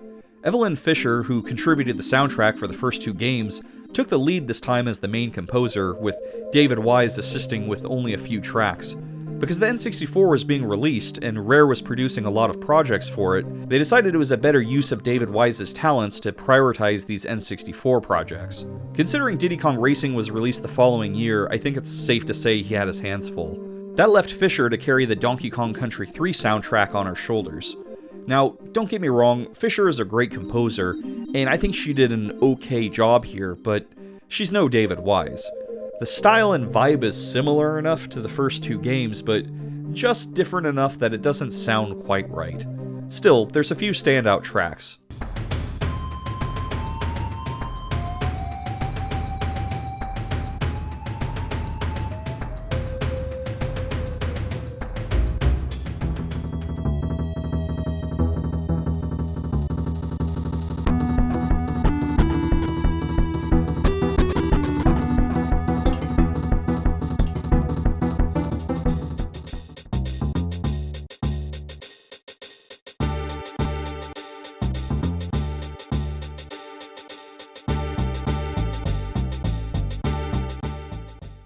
I don't know if there's really much to be said about the enemies in this game. The Kremlings are naked now. They're really just letting it all hang out, you know? And the bees are robots now for some reason. I really like these inflatable birds that deflate once you hit them. Other than that, there's really nothing special about any of these enemies. So let's talk about the bosses, which at very least are creative. The first boss you'll run into is this giant terrifying barrel. You have to feed him bugs, and it's sort of a tug of war between you and him, with the ever-present threat of him pushing you off the edge of the map. This giant spider requires you to jump on top of him to reach barrels, which you'll then need to hit him from below, while also dodging his bouncing poisonous projectiles. I gotta say, this is a good challenge and actually feels fair. 10 out of 10 boss. Squirt is like a big freaky crab face that's part of the waterfall, and you have to run in circles for 5 hours waiting for an opportunity to shoot it in the eye. It's incredibly tedious, and I hate it. There's a fight with this snowman that's pretty unique, and it's pretty clear that Rare didn't want the custom sprites and physics engine they made for the ball toss minigame to go to waste. You have to nail the snowman with snowballs, and holy shit does this guy look straight up evil. In fact, most of the boss's portraits just look straight up unhinged in this game. Why is everyone so scary? This was supposed to be the fun summer camp game. Barbos is a multi-stage sea urchin enemy that expects you to bounce enemies back at it at just the right angle, at just the right time, in order to land a hit. It's a bullshit fight, and I hate it. I hate it. You'll fight Chaos twice, once in the industrial levels and once at the end of the game. He's like a weird robot or something, and I guess K. Rool is trying to use him to rule the world, but the game does a pretty bad job explaining this. K. Rool is also a mad scientist now, for reasons that are also not explained. He's going by Baron K. Rulenstein now, which, I mean, are they supposed to be different characters? Is this like a Robotnik and his grandfather situation? After defeating his robot, K. Rool laments that his wife is gonna kill him because the robots were made out of her best pots and pans. So, Mrs. K. Rool is a thing, apparently. The final fight with K. Rool himself isn't necessarily more difficult than in the last game, but it is definitely longer and more tedious. This time he uses lightning, a little helicopter, you know, mad scientist shit. After beating K. Rool, DK and Diddy appear, seeming to have forgotten everything. DK says he dreamt about being a madman obsessed with world domination. From this, we're supposed to surmise that K. Rool kidnapped DK and Diddy and used them unwillingly as batteries to power the Chaos robot, but on a first playthrough, that was not clear at all. Cranky then appears and does his usual thing, talking shit, and Dixie and Kitty decide they finally had enough of the old man and decide to teach him a lesson. Stomp 'em in the nuts. We'll stomp 'em in the nuts. The game ends with credits in the form of a photo album of all the bad guys, which adds to the game's summer vacation vibe. And that's the game. If it feels a bit anticlimactic, it's because there's a ton of secret stuff we skipped over, so let's talk about that now. So, Krematoa is the secret world in Dixie Kong's Double Trouble. It's a sunken volcano in the center of a lake. But how does one get there, you might ask? Let's go visit some stupid, dumb, fucking bears. First, you're going to want to buy the mirror and the shell from Bazar. Then, go to Barnacle and swap the shell for his banana bird. Then you go to Bramble and exchange a flower for his banana bird. Don't ask me where the flower came from, I do not remember. Then you go to visit Baffle, give him the mirror, and he'll give you a clue on how to unlock Krematoa. More on that later. Blizzard the Bear asks you to deliver a present to his friend Blue. No problem. Go deliver the present to Blue. He opens it and says it's a bowling ball. He doesn't like bowling balls, so he gives it to you. That ungrateful son of a bitch. Go find Bazooka Bear. He'll use the bowling ball as a cannonball, which will launch you back over to Baffle's cabin for some reason. Ask Baffle for your mirror back. He says he'll give it back for 10 coins, even though you were just letting him borrow it. That son of a fucking whore. Now, go visit Barter Bear. He trades you a wrench for the mirror.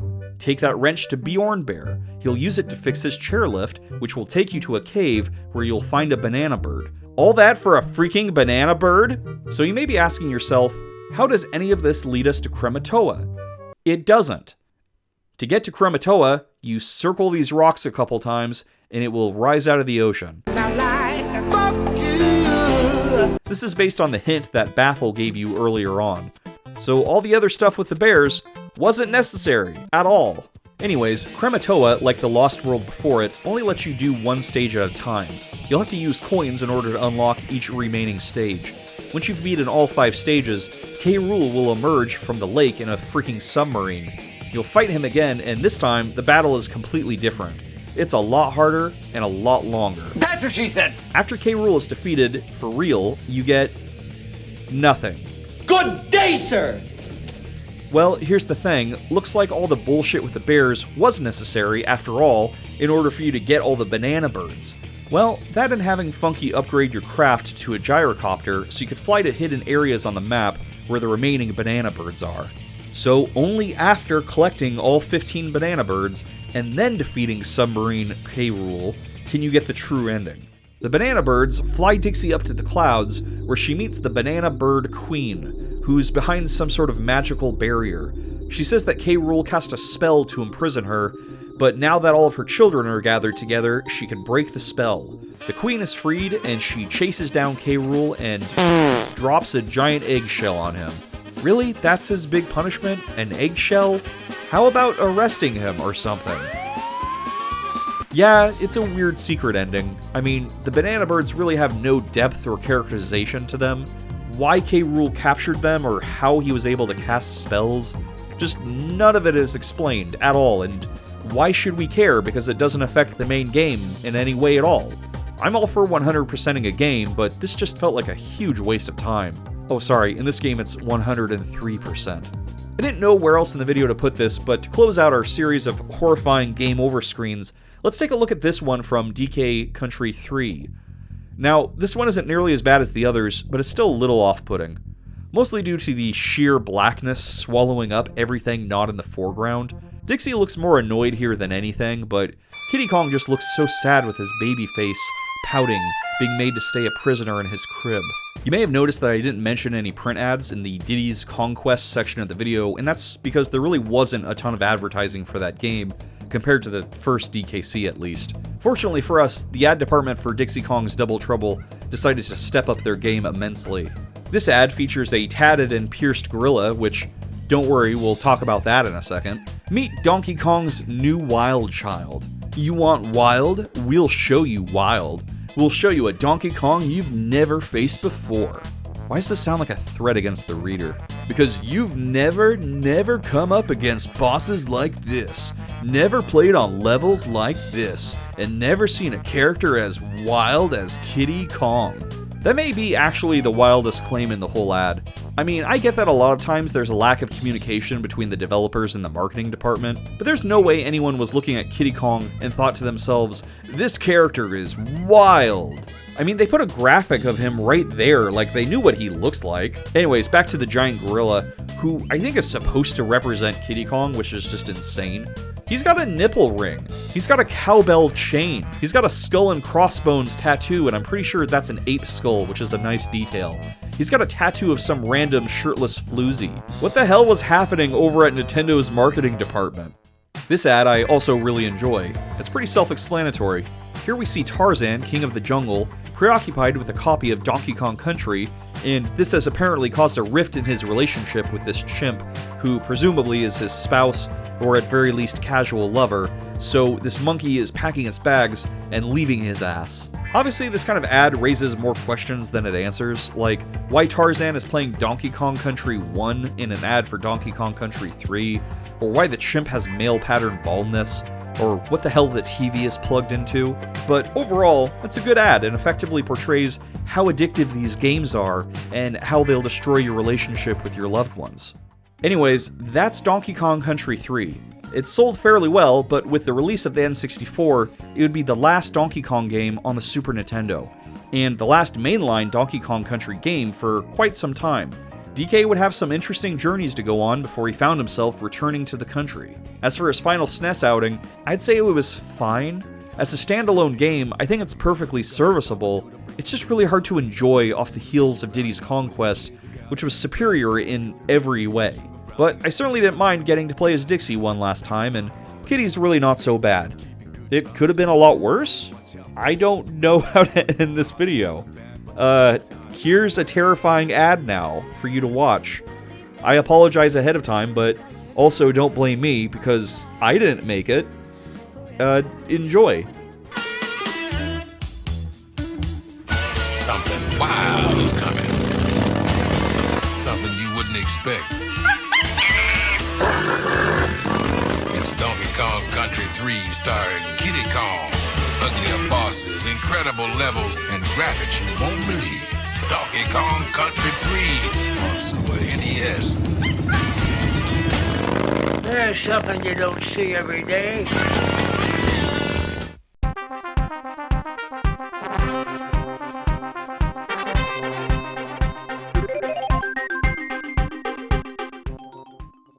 I don't care what everyone says. I think Kiddy Kong is so cute. Just look at those little footy pajamas. Anyways, we'll be right back.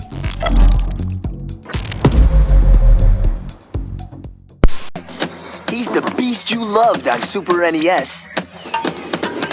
And now we've captured him on Game Boy in an all-new game with all new enemies and worlds. Donkey Kong Land. New for Game Boy and Super Game Boy.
Well, I've just played 3 Donkey Kong Country games in a row, so before we move on to the next game, I think I want a bit of a palate cleanser.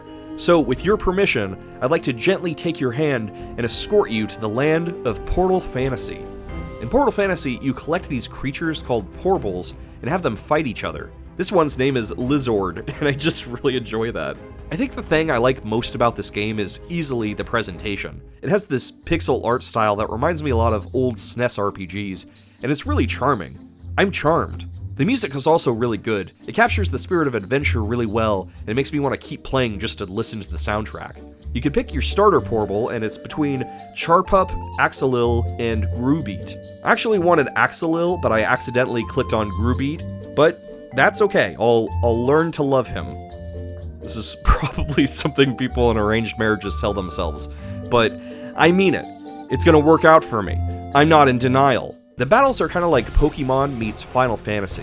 You take turns attacking or defending, and each Porble has its own special move, as well as elemental strengths and weaknesses.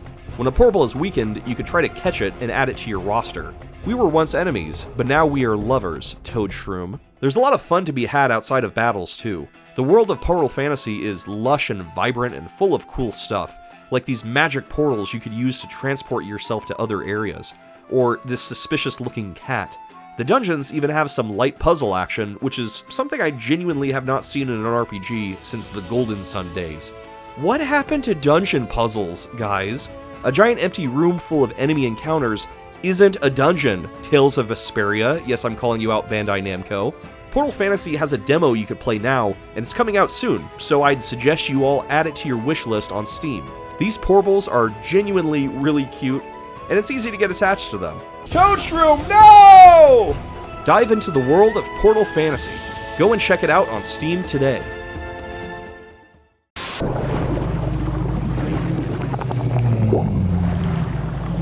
Only in Donkey Kong Country. Swimming gorillas, blasting barrels, runaway minecarts. Only for Game Boy Advance. Rated everyone. The Game Boy Advance was released in 2001, and by 2003 it had already churned out hundreds of games, mostly gems like Golden Sun, Fire Emblem, and Lego Bionicle, The Quest for Hawk-Tuah. Hawk-Tuah! Spit on it! The GBA was also pretty well known as a portable Super Nintendo, so a remake of Donkey Kong Country was a no-brainer, right? Well, for the most part, the GBA ports of the DKC trilogy stay truthful to the original games, but there are some differences that make them better or worse, so let's go over them now. So the first thing you're going to notice about these ports is that the graphics are ugly. UGLY, you do not have an alibi. Well, the reason for this is mostly due to the GBA's screen and its lack of a backlight. For those unfamiliar, the Game Boy Advance only has a front light, which sucks compared to the backlighting we're also spoiled with and take for granted nowadays. That means it was real hard on the old eyeballs to see the screen, so a lot of handheld games would heavily contrast their graphics to make them pop out more. For the Donkey Kong Country ports, they brightened up the background and reduced the colors in order for the foreground sprites to be seen more clearly. It absolutely made sense to do this at the time, but it also means that the graphics look generally worse than their SNES counterparts. With all the changes to the color palette, you really lose the moodiness of the original graphics. It's like when Disney restored Beauty and the Beast by basically brightening everything, and suddenly that gothic style is gone, and now it looks like a cheap TV production. So the graphics are the most obvious downgrade, but there's still a lot of other stuff that improves on the original. For starters, you get this new title screen. I wouldn't say it's better than the original, but you know, it's cute. Once we start up the game, you'll see we actually get some story exposition this time around, what with dialogue and all that. The scenes pretty much pull from the instruction manual, verbatim, so kudos for keeping the lore accurate. It's not like the games are dependent on the story or anything, but having these intros does make the game feel more whole. Other little quality of life changes are added, like these little scene transitions, that's always fun, and the title cards for the bonus games that were added in Diddy's Conquest have been retroactively added to the first game. There's also little things that I can't really understand why they added it, like, look at this lizard. That wasn't there before. Why did they do that? Why did they add a lizard? Look at this lizard. Taking a look at DK's room, quite a lot of the background details have been removed. Since technology has advanced since the original game, DK apparently doesn't need a poster of Candy Kong anymore, as she could just send him sexy pictures on his Motorola Razr. Most of the enemies still look pretty good despite the graphics downgrade. They made Kremlings purple, presumably so they wouldn't blend into the green jungle backgrounds. Or maybe they've just been eating some experimental candy, I don't know. One thing that's always bugged me about the original games was that when you mount an animal ally, only your primary character actually gets to ride with them. The other monkey has to awkwardly run behind him.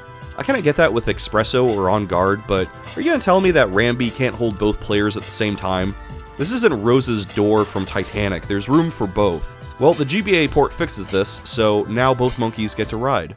Technically this isn't new, as it was original in the Game Boy Color version of the game, but if you visit Funky Kong, you can now play a fishing minigame, the goal of which changes in each world, but basically, you know, it's about catching fish.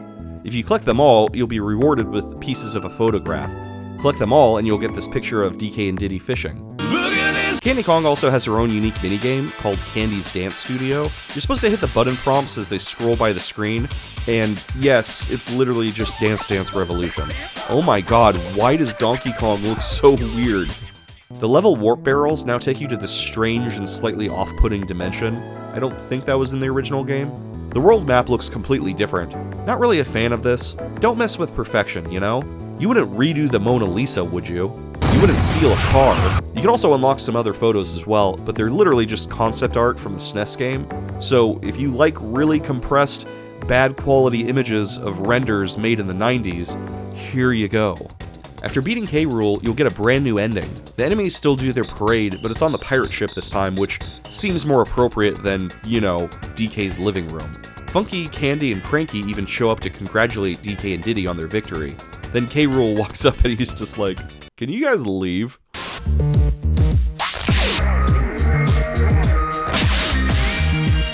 Screaming, tag-teaming swingers. Dixie and Diddy team up to save the big ape. Donkey Kong Country 2, only for Game Boy Advance. The GBA version of Diddy's Conquest, like the last entry, begins with a new cutscene that plays out the story from the manual. Funky asks DK to join him surfing, and DK just straight up ignores him. No wonder Funky was later like, "Fuck this guy, I'm not rescuing him." And you know, I'm inclined to agree with him here. Maybe DK deserved getting kidnapped. I mean, he brought a boombox to the beach. Only huge assholes blast their music at the beach. I mean, I'm not pro-Kremling or anything. You don't need to report me to the House Unkong Activities Committee or anything, but I'm just saying, I get it. Seeing this intro play out visually adds a lot that the imagination simply couldn't. Like, did you imagine K. Rool would appear in an airship the size of Delaware? I mean, how did no one hear that from a mile away? Cranky Kong is kind of a bummer here. He just constantly makes jokes about how bad the story is for this game, and it's like, I can appreciate fourth wall breaking, self-deprecating humor, but after a while it starts to feel like a cop-out. I saw Sugar Ray once at the state fair, and he was singing Every Morning, you know. Every morning there's a halo hanging from the corner of my girlfriend's four-post bed. He stops in the middle of the song to comment that line doesn't make any sense and that he's super old now. And it's like, dude, you wrote this song. Stand behind your work a little. Anyways, I guess the point of the story is that Cranky Kong is no better than Mark McGrath from Sugar Ray. The sport of Diddy's Conquest doesn't change too much. Wrinkly and Swanky fill the same role as before, although Swanky's show has been redesigned a little bit. Candy is now the assistant, which, you know, is a downgrade from the last game, but at least she was included at all. Funky has a little helicopter flying minigame, and to make the player and the copter fit into the map, they shrunk it down so it just looks like you're playing as this bizarre little toy helicopter. It looks so dumb. I'm a little guy. My hands are little, my features are small, my shoulders slope down, you know. I'm a little guy. Cranky is possibly the most inexplicable redesign of all. He no longer runs the Monkey Museum. Instead, he's just raising pets in his house. Like this miniature Winky, or this tiny version of Espresso. He'll ask you to collect feathers throughout the game, and if you bring him enough feathers, you could power up this baby ostrich so that it could race in this minigame. The really weird thing is that Cranky decides to name the baby ostrich Espresso, as if Espresso didn't already exist. Maybe it's some meta joke about him not being in the series past the first game, or maybe he died and was reincarnated, I don't know. The GBA version of the game features a brand new boss in the Stronghold Showdown stage. In the original game, this level is just a big psych out. You think you're going to fight K. Rool, but then he runs away to his airship. It's really weird and anticlimactic, especially because the next world only has like one stage before you fight him for real, so it's like, what was the point of that? Well, that's been at least partially rectified with an actual boss fight, making the stage not completely pointless.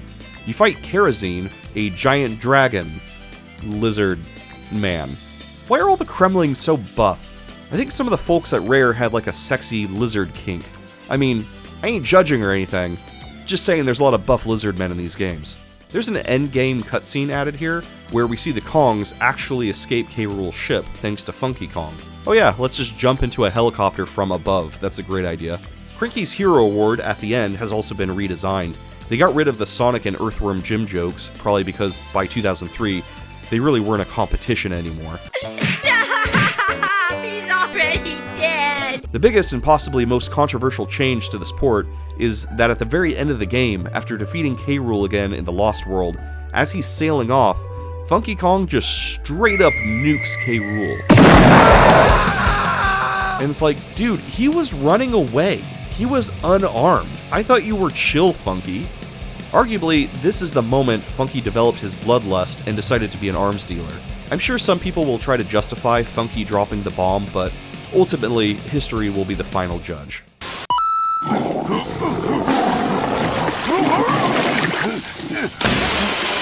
ドンキーが一大事たくさんの仲間とドンキーを探す大冒険ゲームボーイアドバンススーパードンキーコング3よし Like the previous two games, this one also has a new intro that covers the events in the instruction manual. It really feels like they phoned it in this time.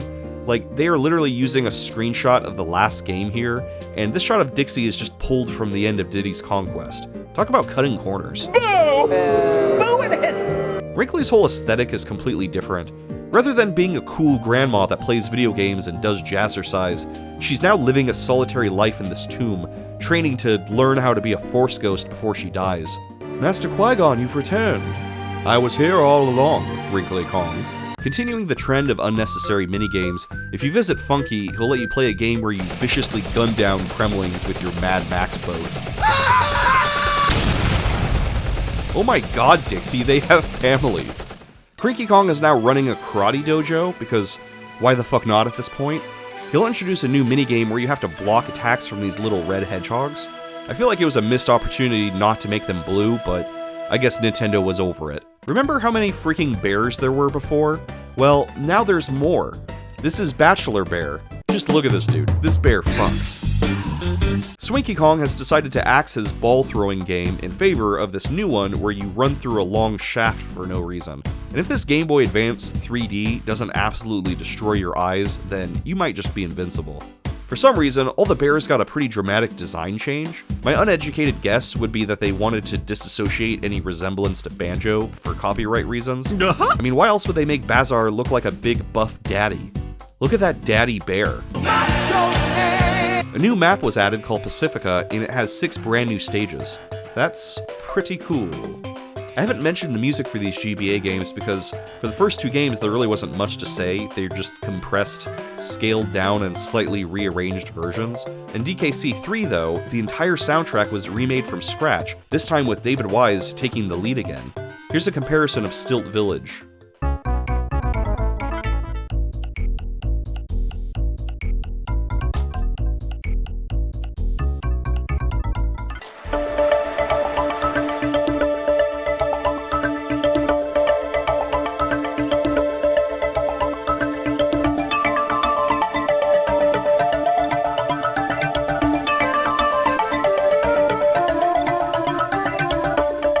So that covers all the handheld versions of the original DKC trilogy.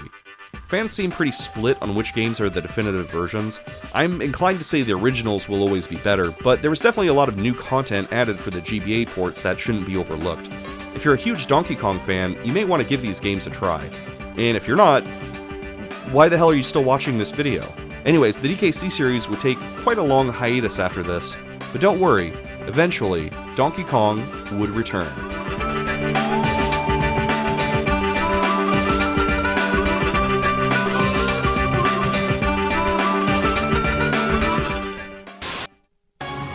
The army's been informed. The Navy's on red alert. Donkey Kong is back! Join this hairy-wrecking ball as he tears through your living room like an ape tearing through your living room. Play alone or with your fellow man as you take control of Donkey and Diddy Kong. Smash things, and smash things as you rampage through the explosive world of Donkey Kong Country Returns. Only on Wii.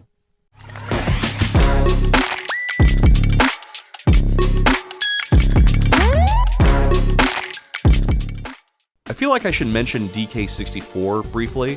It's not a country game, but it was a pretty significant game in DK history, and it came out between Dixie Kong's Double Trouble and DKC Returns. So, to keep it brief, I'll just say one thing about DK64. You fight a toe.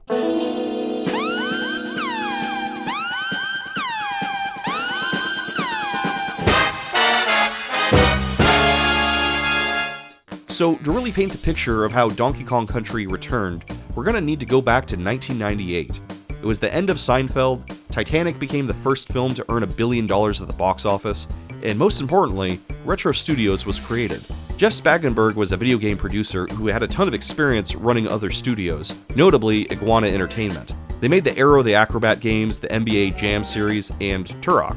N64 was still pretty new at the time, but it wouldn't take long before Nintendo would start making plans for its successor, the GameCube. They partnered with Spangenberg to form Retro Studios with the specific goal of creating more older teen to adult-oriented games for the new hardware. Which makes sense, because, you know, Spangenberg was previously making Turok and South Park games. They began working on a couple titles, but were having some complications. Shigeru Miyamoto visited the studio one day and told them that they were miserable failures and that their games sucked and that they should scrap everything and make a Metroid game instead. That might be a little exaggerated, but basically that's exactly how it happened, verbatim. Retro Studios dropped everything and put all their resources into Metroid Prime, and it ended up being a huge commercial success. Nintendo, echoing their previous strategy of buying rare shares after Donkey Kong Country, did the same with Retro Studios. They bought the lion's share and made it a first-party developer. For the next several years, Retro would be making Metroid games, and only Metroid games. Around 2008, Miyamoto started showing interest in reviving the Donkey Kong Country series again. Considering how reliable Retro Studios had been with reviving the long-dead Metroid franchise, they seemed like a good fit to revive DKC once more. Now, by this point, Jeff Spagenberg was out as president and was replaced by Michael Kelbau.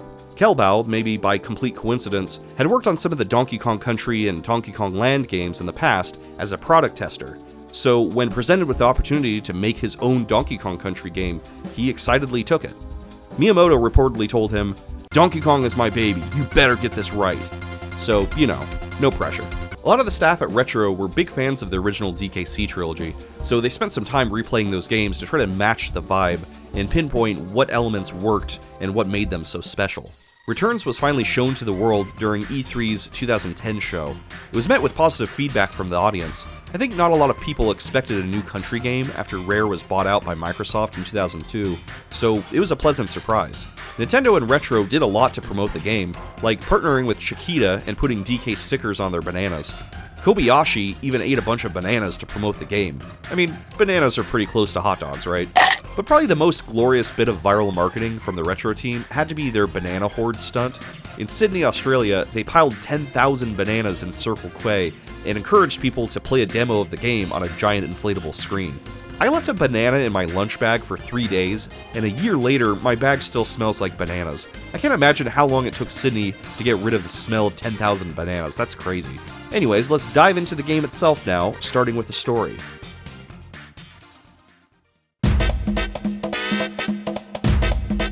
The story of Donkey Kong Country Returns is about what you would expect. The musical instrument-themed Tiki people have erupted the volcano on DK Isle, and they've used their hypnotic music to trick these animals into stealing all of Donkey Kong's bananas.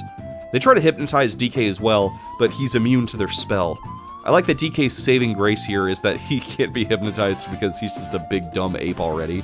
I feel like they lifted the story from that episode of Futurama where Fry is like the only one who could save the universe from those floating brains because he's simply too dumb to be hypnotized. You remember because you were the only one immune to the brain's mental attack. Because I'm so smart? Oh my. So like the first game, we have a simple, clearly established enemy and objective. What else is left to say? Let's play the game. It may be odd to point out, but this is the first truly 3D Donkey Kong Country game. Something I honestly didn't even notice for the longest time because the 3D pre-rendered graphics of the original trilogy are so convincing. Returns doesn't try to throw any curveballs at you, it doesn't switch the perspective ever. It's a solid 2D platformer through and through.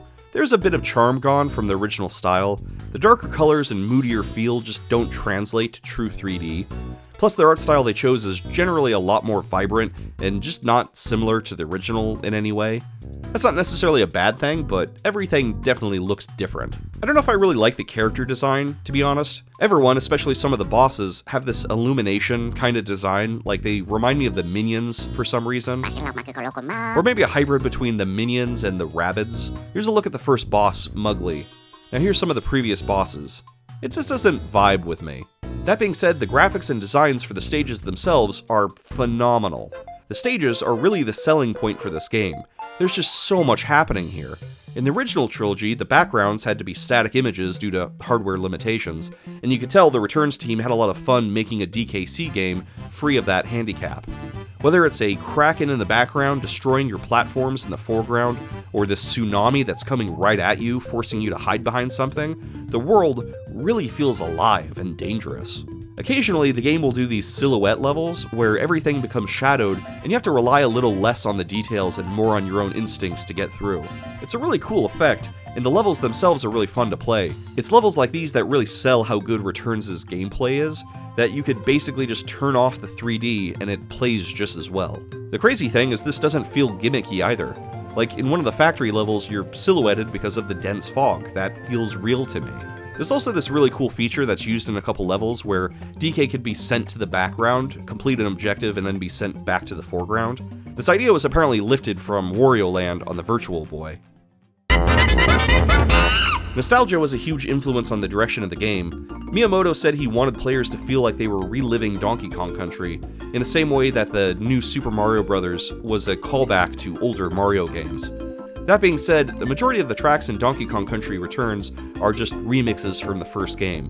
There's a handful of new tunes, but mostly, it's just the first game soundtrack. David Wise didn't return for this one, so instead it was composed by Kenji Yamamoto, who did all the music for the Metroid games, which honestly couldn't be any further from the vibe of Donkey Kong, but Kenji still did a good job replicating Wise's signature style.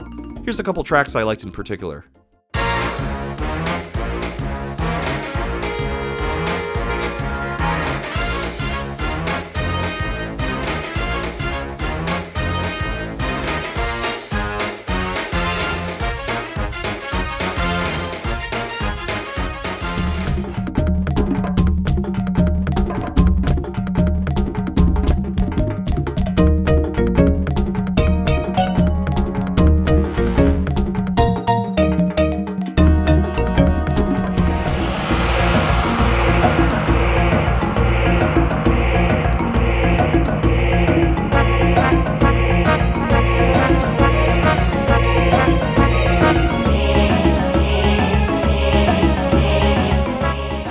There's obviously a lot of effort to bring players back to the original game. On the first level, you could go backwards and see your banana stash and go back up into your room. Sadly, the picture of Candy Kong is gone. In fact, Candy, Funky, and a ton of other characters are completely absent from this game. More on that later. Slamming the ground changes the TV channel, which is a great touch. Since this game was on the Wii originally, to encourage people to use the motion controls, a lot of the background objects will react to the player's movements or inputs. It's details like this that really make the stages pop. The biggest gameplay difference I noticed from the originals is that you can't swap between DK and Diddy anymore. Diddy was faster and more acrobatic, and this new DK kind of splits the difference between the two, with DK's somersault move being way more powerful and functional than it was before. Diddy still helps out when you grab him from a barrel, but his role is a little different. Gaining him means 2 extra hearts, so in that way he's the same as before, but now he also uses his jetpack from DK64. This lets the player readjust during jumps, kinda like Dixie's hair move. Having Diddy on your shoulders isn't absolutely necessary, but it makes the game significantly easier. I also like that they redesigned Diddy to be smaller, which looks more realistic. I mean, if you look at the original DK and Diddy, it's like either Diddy is a huge monkey or DK is a tiny ape. Retro made a lot of cool concept art for DK and Diddy to show off this new dynamic. They didn't end up going with this art style, which is a shame because it looks pretty badass. The controls feel both really tight and way too slippery, somehow at the same time. A lot of this has to do with DK's new rolling ability, which feels really unpredictable every time you use it. In the original Trilogy, the game would reward the player for pulling off its core moves correctly. Like, if there's 3 enemies in a row, you know, jump on their heads, bop bop bop. But in returns, they'll set up a series of enemies, and it sure seems like the game is telling you to roll into them. But then they'll throw in a surprise enemy like a half step further than the other ones, so when you roll into the first 3, you'll get hit by the 4th enemy. Does that make sense? It feels like there was multiple instances of this throughout the game. Returns feels like it tells the player to play a certain way, and then punishes them for it. Speaking of difficulty, this game is freaking hard. I don't claim to be the best gamer out there or anything, so what do I know, but in my opinion, there's some things that just aren't reasonable to expect a player to be able to react to within a short time. Like, was I supposed to know that this boss would shoot a fire beam at me when they gave no indication that they would do that? Am I supposed to know that this platform will be grabbable when the only way I would know that is to jump to my death and hope for the best? Was I supposed to know that hovering in front, not under, mind you, but in front of this hammer would kill me? A lot of the times, it feels like the only way you would know how to proceed is to get killed and try again. The game seems to imply this too by giving you a ridiculous amount of balloons so that you don't ever get a game over. Again, I know that I'm going to get called a noob or whatever because I couldn't perfectly speedrun this game, but you shouldn't have to die a million times and have to memorize a very specific and obtuse pattern just to get through a stage. I love that Returns was challenging, it made the game a lot more interesting and fun to play, but sometimes it just felt like, well, bullshit. I want to play Donkey Kong, not Kaizo Mario. Go ahead and roast me in the comments. The developers obviously knew they made the game too hard, so they added a mode that lets you see how you're supposed to play the game. Basically, you sit back and watch as a Yeti version of DK plays through the level perfectly. It's a little infantilizing, like the game is saying, see, the level is beatable. If you pay a few more coins, the Yeti can even teach you how to fuck your wife properly. You've been cuckolded by a stronger, smarter male. The world map lets you backtrack this time around, thus making Funky's flights obsolete.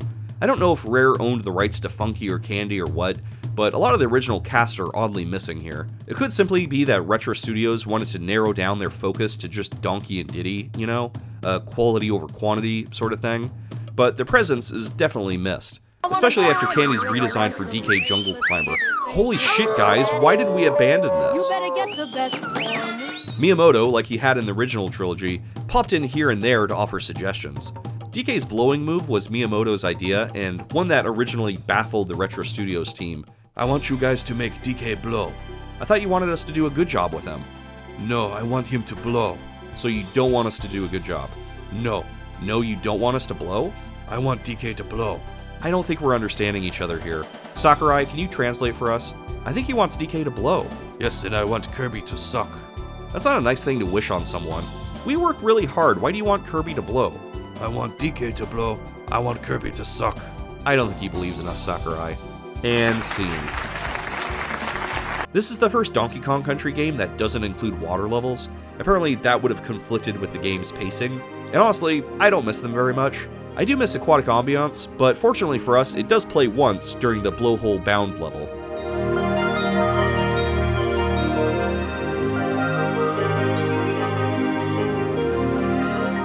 The most notable absence is that of the animal buddies. You do still get to play with Rambi, and his movement feels a lot more refined, and he's really fun to play as. Plus, DK gives him a little booty slap to make him run, and I think that's great. But sadly, all the other animal allies are gone. Squawks technically makes an appearance as an item you could buy from Cranky Kong, but it's not the same.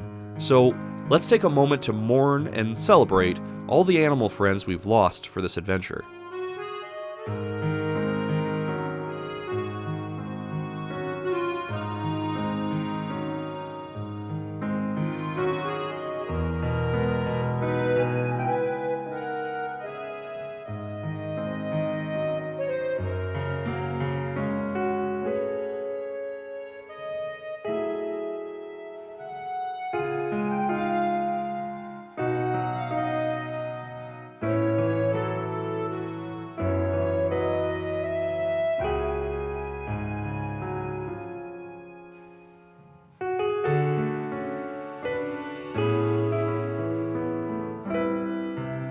Retro Studios made a lot of extra work for themselves by deciding to axe King K. Rool as the main antagonist.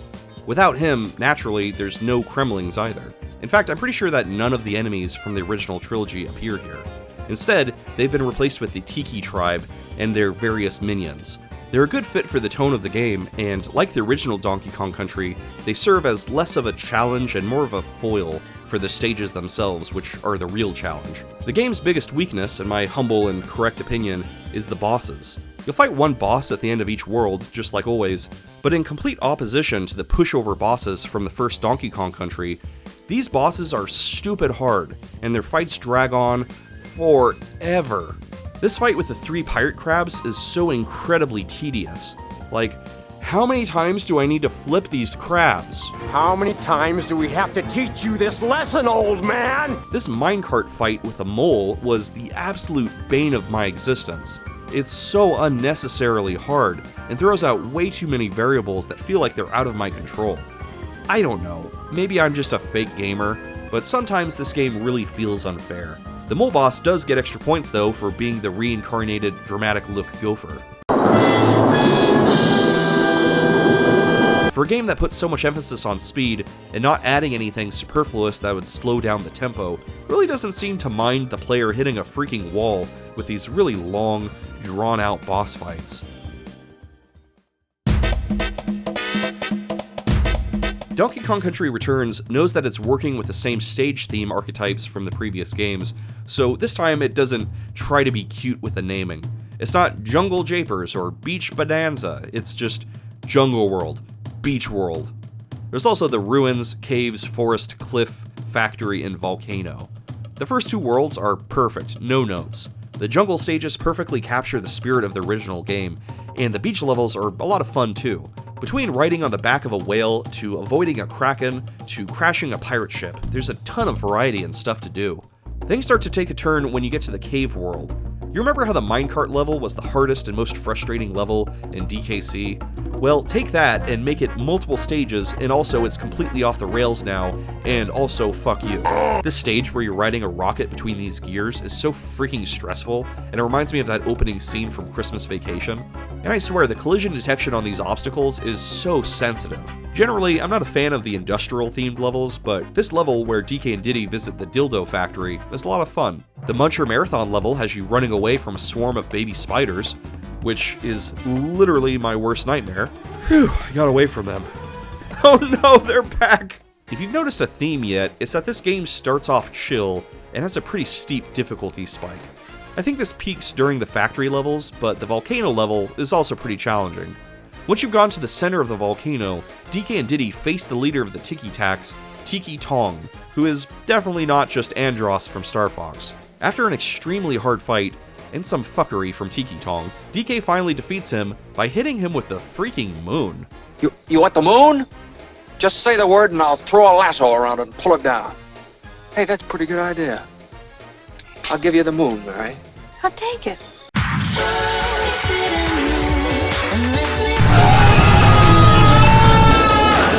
And that's pretty much Donkey Kong Country Returns. DK and Diddy get their bananas back, and somehow there's even less fanfare about it than in the first game. The game just kind of abruptly ends. DKC Returns released November 21st, 2010, coinciding with the series' 16th anniversary. It sold about 6.5 million copies, more than enough for Nintendo and Retro to make their money back and call it a success. This led to its sequel, Tropical Freeze, getting greenlit, but we'll get into that later. A number of ports for this game were eventually made. Let's talk about the 3DS version first. So I tried playing this game on my 3DS, and this isn't a dig at the game, this is just my own problem to deal with, but my eyeballs just couldn't handle this game. As I'm getting older, I'm having to slide down the 3D more and more, which is a shame because that was my favorite part of the 3DS, especially with 2D platformers. Like, Shantae, for example, looks amazing on the 3DS. But even considering my crummy eyesight, it is hard to see what's going on a lot of the time. The camera in this game is simply too zoomed out. I was having a hard time following things on my Switch, so for me, the 3DS version was just too much.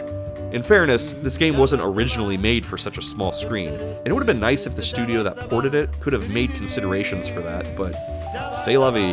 One really cool thing about the 3DS port, though, is that they added a whole new map, the Cloud World, and it has 9 new stages, with each stage representing one of the previous worlds.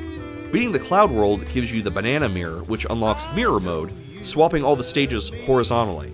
You know, if you're into that sort of thing.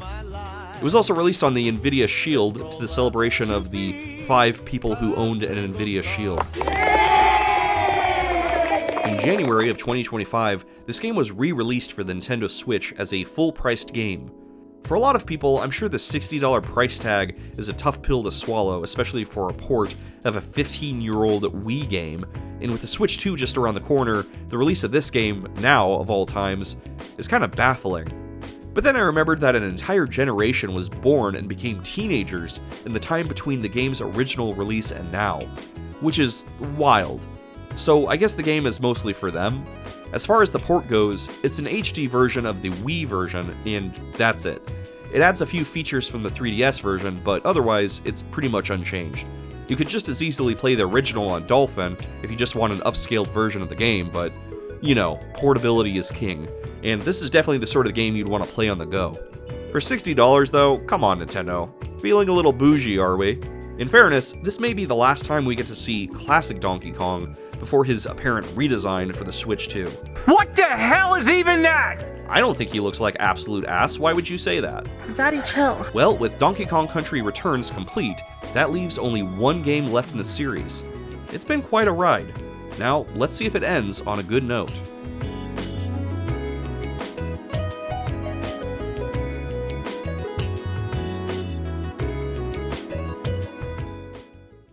That game was so good! It's no wonder they remade it more times than Spider-Man.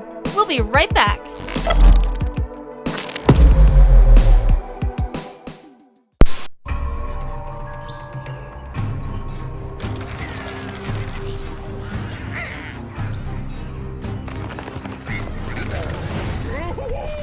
Donkey Kong and friends have got your back.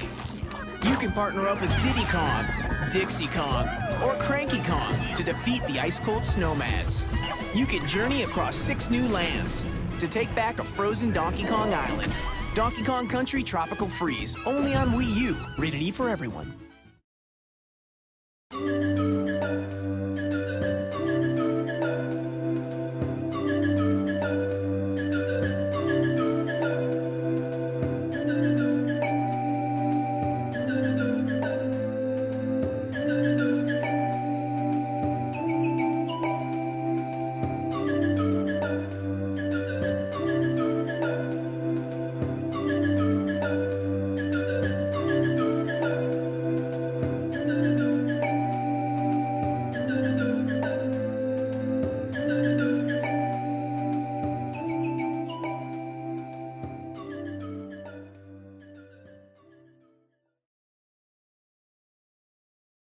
And now, for the last game in the series, Donkey Kong Country Tropical Freeze. Retro Studios began working on a sequel to Donkey Kong Country Returns pretty quickly after its successful release. They were reportedly energized by how well their game had been received, and they wanted to start implementing some new gameplay features that they didn't have time for previously. Retro Studios began working on the sequel, which would be developed for the upcoming Wii U. The story of Tropical Freeze, like Returns, is simple and to the point. It's DK's birthday, which is a fun little nod to the DKC series being 20 years old at the time. Imagine in just one more year, DK will be able to swap those banana milkshakes for banana daiquiris. In 5 more years, he'll be able to legally rent a car. And in 70 years, he'll be able to run for president. Anyways, he's invited Diddy, Dixie, and Cranky over to the party. Candy and Funky weren't invited, apparently, which makes sense. DK probably doesn't like Funky after Funky refused to help rescue him in Diddy's conquest, and Candy has apparently been stuck on the Nintendo DS since 2007. It's very possible DK and her broke up, and that's all there is to it. It's also possible her spirit might literally be stuck in the Nintendo DS in the same way Josie Packard got stuck in that doorknob in Twin Peaks. R.I.P. David Lynch. DK and his friends' celebration is cut short due to the arrival of the Snowmads, the new antagonists for this entry. They're a group of Viking-themed penguins and walruses that decide to use their ice magic to turn Kong Island into a frozen wasteland. This sends our protagonists flying off into a nearby island where the game begins.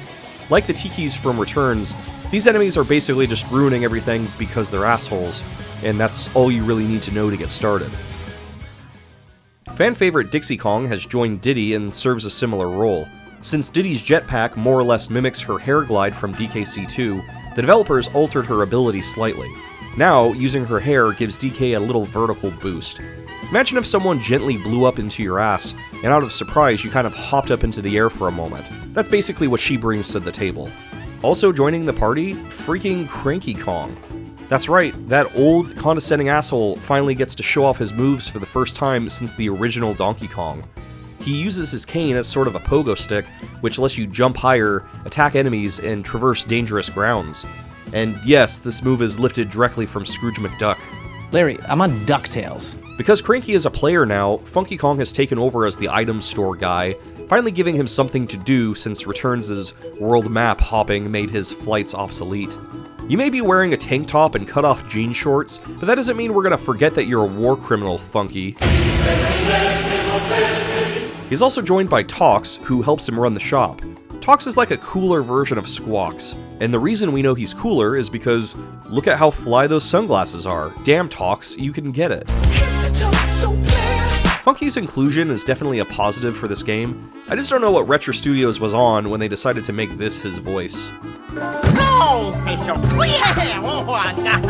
Continuing Miyamoto's trend of contributing like one thing to these games, this time the old Shigeruster wanted DK's ground pound to be even more refined. According to Retro Studios president Michael Kelbau, Miyamoto wanted his ground beating to be more reminiscent of DK Jungle Beat. So rather than boom boom boom, it was ba-boom, ba-boom, ba-boom, ba-boom. So the Retro team took his suggestion, and now his ground pounds sound like a bongo. It may seem silly, because it is, but damn it if the ground pound move doesn't feel just a little more satisfying now. Underwater levels were notably absent from the previous game. Not that I'm complaining, I've run into enough starfishes for one lifetime.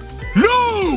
This is Patrick! For Tropical Freeze, a sort of hybrid system was introduced.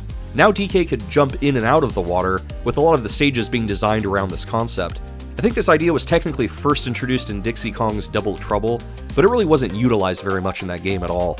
It's actually really impressive how well the game transitions between above water and underwater sections. Plunging in also just feels really satisfying, since the slow and clunky underwater controls from the SNES games have been tossed out. Now DK swims like a freaking ball-nosed dolphin. He's about to challenge Michael Phelps for those gold medals. Another new mechanic added to Tropical Freeze is pulling. The last game had you blowing, now it's time to pull it. We have a dedicated button for yanking it now, and I think that's fantastic. Specifically, you could pull levers on other items out of the ground. Considering the game's producer is Kensuke Tanabe, who worked on Mario Bros. 2, this checks out. Sadly, the blowing feature from Returns didn't make it into Tropical Freeze. DK no longer blows, he must have gotten married. Another brand new addition are these super attacks called Kung Paos. I'll take a pound of nuts. That's a lot of nuts! That DK and his allies can use when this gauge is filled all the way up. Using it clears all the enemies on the screen. It reminds me of the super attack from Mega Man X8. Like, it's not hurting by including it, but it doesn't really add much either. Like, it's just there. Another feature, seemingly lifted from Mario 2, is that now some enemies can be picked up and yeeted at other enemies. This is a great addition, and there's even some level obstacles that require tossing an enemy to get through. Something that Retro Studios said that they wanted to incorporate in Returns, but ran out of time, was 3D camera movement. Occasionally, some levels will switch from a 2D perspective to 3D, and it really makes the stage feel a lot more dynamic. Fortunately, this isn't used all that often, so it never really feels gimmicky. The first minecart level uses it to a really great effect, and the Cannon Canyon level is a standout as well. In my humble, educated, and wise opinion, the best change made to the core gameplay is that now DK's rolling move could be done indefinitely. In the original, you'd press the button and it would stop after rolling a few feet. I hated the lack of control with that. It always felt like the game would spit you right into the hit radius of an enemy, and it was pretty difficult to judge when you'd be able to regain control of DK. Now, you can keep pressing the button to roll indefinitely, meaning you now have control over when to break it off, which is how it should have always been. It's also ironic that a game series that once mocked Sonic the Hedgehog has now basically made Sonic's signature move DK's new thing. But hey, if it works, it works. I found you, faker! Cranky and Dixie were great additions to the game, and occasionally you'll find a helper barrel that rotates who's inside, letting you pick who you want to play with. After a while, you'll probably favor one friend over the other, so it's cool that Tropical Freeze lets you choose how you want to enjoy the game best. Sorry, Diddy, I know Cranky is a decrepit old sack of potatoes, but he does have that sweet-ass Scrooge McDuck cane that makes me go boing, so he's gonna be riding on my back from now on. You understand. I thought what we had was special! Overall, this game just has a much chiller vibe than its predecessor. Less stressful moments, more serene locations. I mean, how can you not vibe out to this music?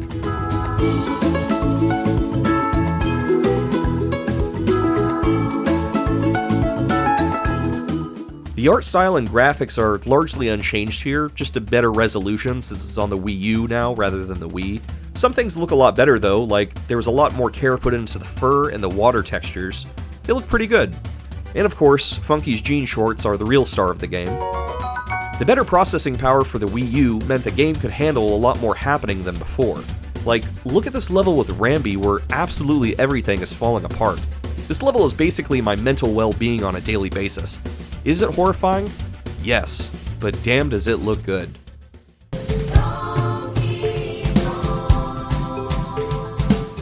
After a very long time away from the series, David Wise finally came back to compose a new DK soundtrack.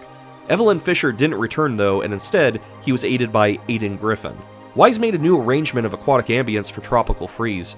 For the original game, Wise had to work within the limits of the Super Nintendo sound card. This time he went all out, trying to make the song sound as lush as possible, since hardware was no longer an obstacle.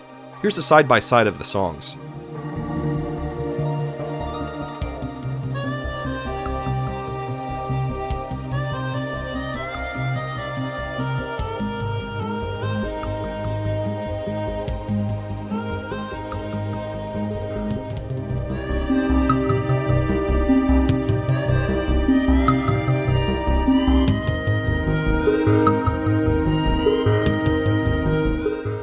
Wise remixed a few other tracks as well. Fan favorite Sticker Brush Symphony got a glorious new rendition.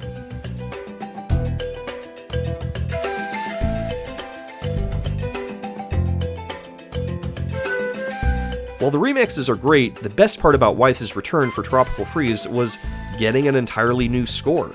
The soundtrack has so much variety, with major themes bouncing between different cultures like Kenyan, German, and American country. And strangely, it all flows really well together. Here's some of my favorite tracks.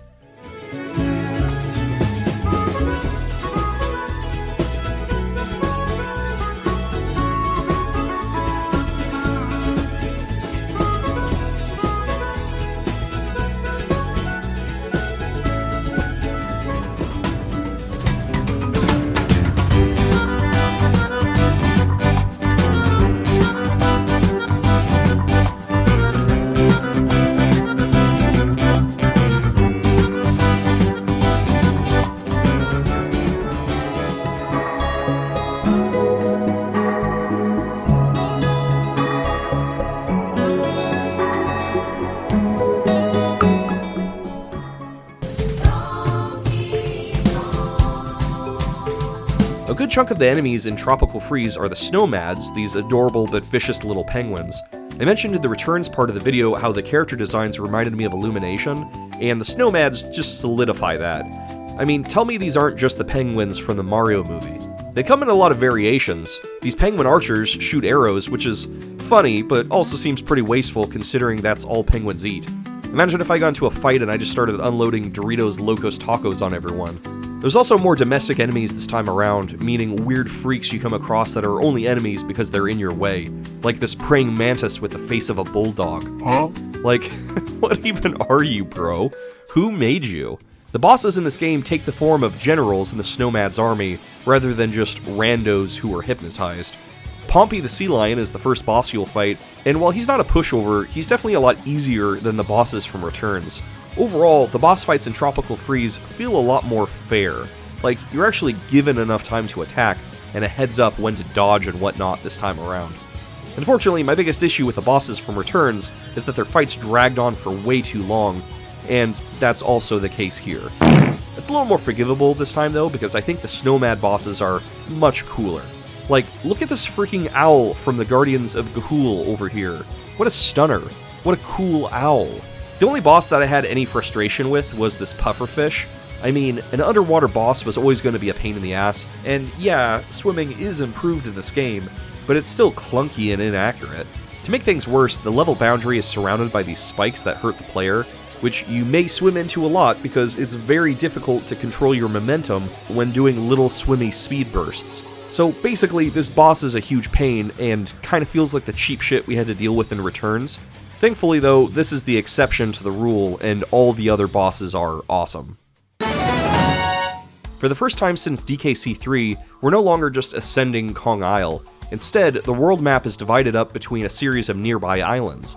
There's the Lost Mangroves, an airplane crash-themed area that reminded me a lot of the island from Lost. If they had just made the stage boss the smoke monster, I would have been so happy. Side tangent, I tried getting my wife to watch Lost, and she didn't want to watch it because she thought a monster made of smoke was, quote, stupid. But that's just its transitional form. You wouldn't look at Dracula flying around as a swarm of bats and go, oh no, it's the swarm of bats monster. Anyways, I'll get off my soapbox now. Next is Autumn Heights, a European foresty kind of island that's very Bavarian inspired, which reminds me of a classic German joke. Knock knock, who's there? German. German who? Anyways, if you like that sort of thing, you'll probably like Autumn Heights. Bright Savannah goes the complete opposite way, introducing an African safari-themed island full of baboons, giraffes, and dinosaurs, because why not? Seabreeze Cove is another beach-themed world with a lot more emphasis on underwater areas. I like that the theme they chose for this island was just island. Juicy Jungle is one part jungle, one part popsicle factory, which, I'm sorry, you don't get to just start saying there's a freaking ice cream factory near Kong Isle this whole time. Not after years of me having to wildly speculate about where DK got his banana shakes from. You don't get to do that to me, emotionally. I reject this island's entire premise. Lastly, DK and friends make it back to their home of Kong Isle, which makes up the last world. One thing you may have noticed is that there's less stages than before, with only 6 worlds compared to the previous 8. Honestly, I don't mind this. I feel like Returns overstayed its welcome just a little bit, but then again, I've only been playing Donkey Kong games for the last 2 months, so I might just be reaching my threshold. Like pretty much all the other Donkey Kong Country games, Tropical Freeze does a really good job making the stages feel real and lived in. The stage obstacles are just natural extensions of the island itself, so it all feels very cohesive and well thought out. Tropical Freeze really takes the minecart idea and makes it new. The log ride is a lot of fun because it requires you to dip underwater to avoid obstacles, and the Reckless Ride level is almost entirely in 3D, which makes the minecart experience feel completely new. When DK and friends get back to Kong Isle, they'll find that it's completely frozen by the Snowmads. There's a lot of Easter eggs from the previous games, like this level where you can see the giant bat from Returns frozen in the background. After climbing to the top of Kong Isle and going back inside the same volcano from Returns, you'll find the final boss, the leader of the Snowmads, Lord Frederick, waiting to challenge you.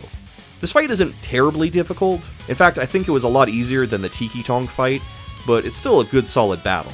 It ends with DK punching Frederick out of the volcano and sending him crashing into the ocean below, With the snowmads gone, the ice spell on the island vanishes, and everything is back to normal again. Huzzah! Like Donkey Kong Country Returns had the Golden Temple, so too does Tropical Freeze have its own secret world. After beating the final boss and gathering all the relic items, you could get sent to Secret Seclusion, 3 hidden levels in the clouds. Naturally, they're the hardest in the game, and your prize for beating them is unlocking Hard Mode. Remember how in the Super Nintendo Trilogy you could increasingly get more than 100% completion? Well, Tropical Freeze really takes this idea and runs with it, allowing you to max out at 200% to officially complete the game. When it was released in 2014, Tropical Freeze earned glowing reviews, with critics praising how it enhanced the formula while maintaining Returns' excellent core gameplay. But despite its praise, the game still only sold about 2 million units, which was about 4.5 million less than its predecessor. A huge factor, I'm sure, is the fact that it was released on the Wii U, which was a huge commercial flop, so Tropical Freeze was pretty much cursed from the start. The Wii U had a lot of amazing games, despite everyone hating the console so much, and as a result, most of the good Wii U games eventually got Switch ports, and Tropical Freeze got the same treatment in 2018. There were a few things added to this port, the biggest being Funky Mode, where you get to play as Funky Kong, and the difficulty is lowered. Besides having more lives and not getting hurt from spikes and stuff, Funky also has this dope-ass surfboard that lets him hover and gives him an aerial boost. So essentially it removes the need for Diddy or Dixie by giving him both of their powers simultaneously. The Switch port also changes DK's idle animation so that he's pulling out a Switch instead of a 3DS, and I think that's a nice touch. Surely that change justified Nintendo charging $60 for this port on launch, despite the fact that the Wii U version was only $50 when it was brand new. To conclude, Tropical Freeze is a great game, and I regret sitting on it for so long. And with that, ends the Donkey Kong Country series.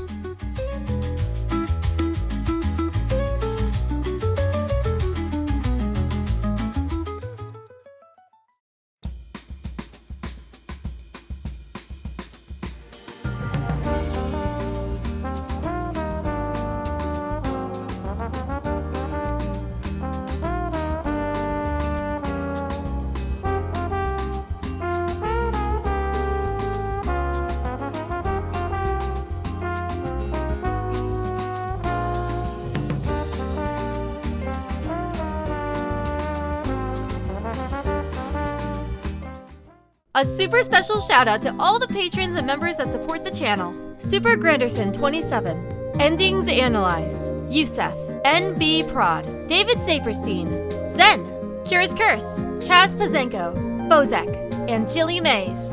You're all the best! Thank you for supporting West Does Games. The Donkey Kong Country series is kind of an anomaly. The games routinely sell well and are well received when they come out, but even still, Nintendo has abandoned the franchise not once, but 2 times now. I mean, it's been 11 years since Tropical Freeze. What are you spending all your time with, Nintendo? Putting like 3 SNES ROMs on the eShop every year? Surely there's time for a simple freaking monkey game, right? Now that I've finally played every game in the series, I think I'd rank them from worst to best as follows. Dixie Kong's Double Trouble, then Donkey Kong Country, then Returns, then Tropical Freeze, then of course, Diddy's Conquest. Then Donkey Kong Land, lol. Donkey Kong Country was one of the first games I ever played, and it introduced me to the joys of collecting bananas, dangerous minecart rides, and assaulting the elderly. And as such, it holds a very special place in my heart. If you have a special memory from the Donkey Kong Country series, feel free to share it in the comments. Thanks for watching the video, see you all in the next one. Donkey Kong, he's the leader of the bunch. You know him well. He's finally back to kick some tail. Here's a coconut.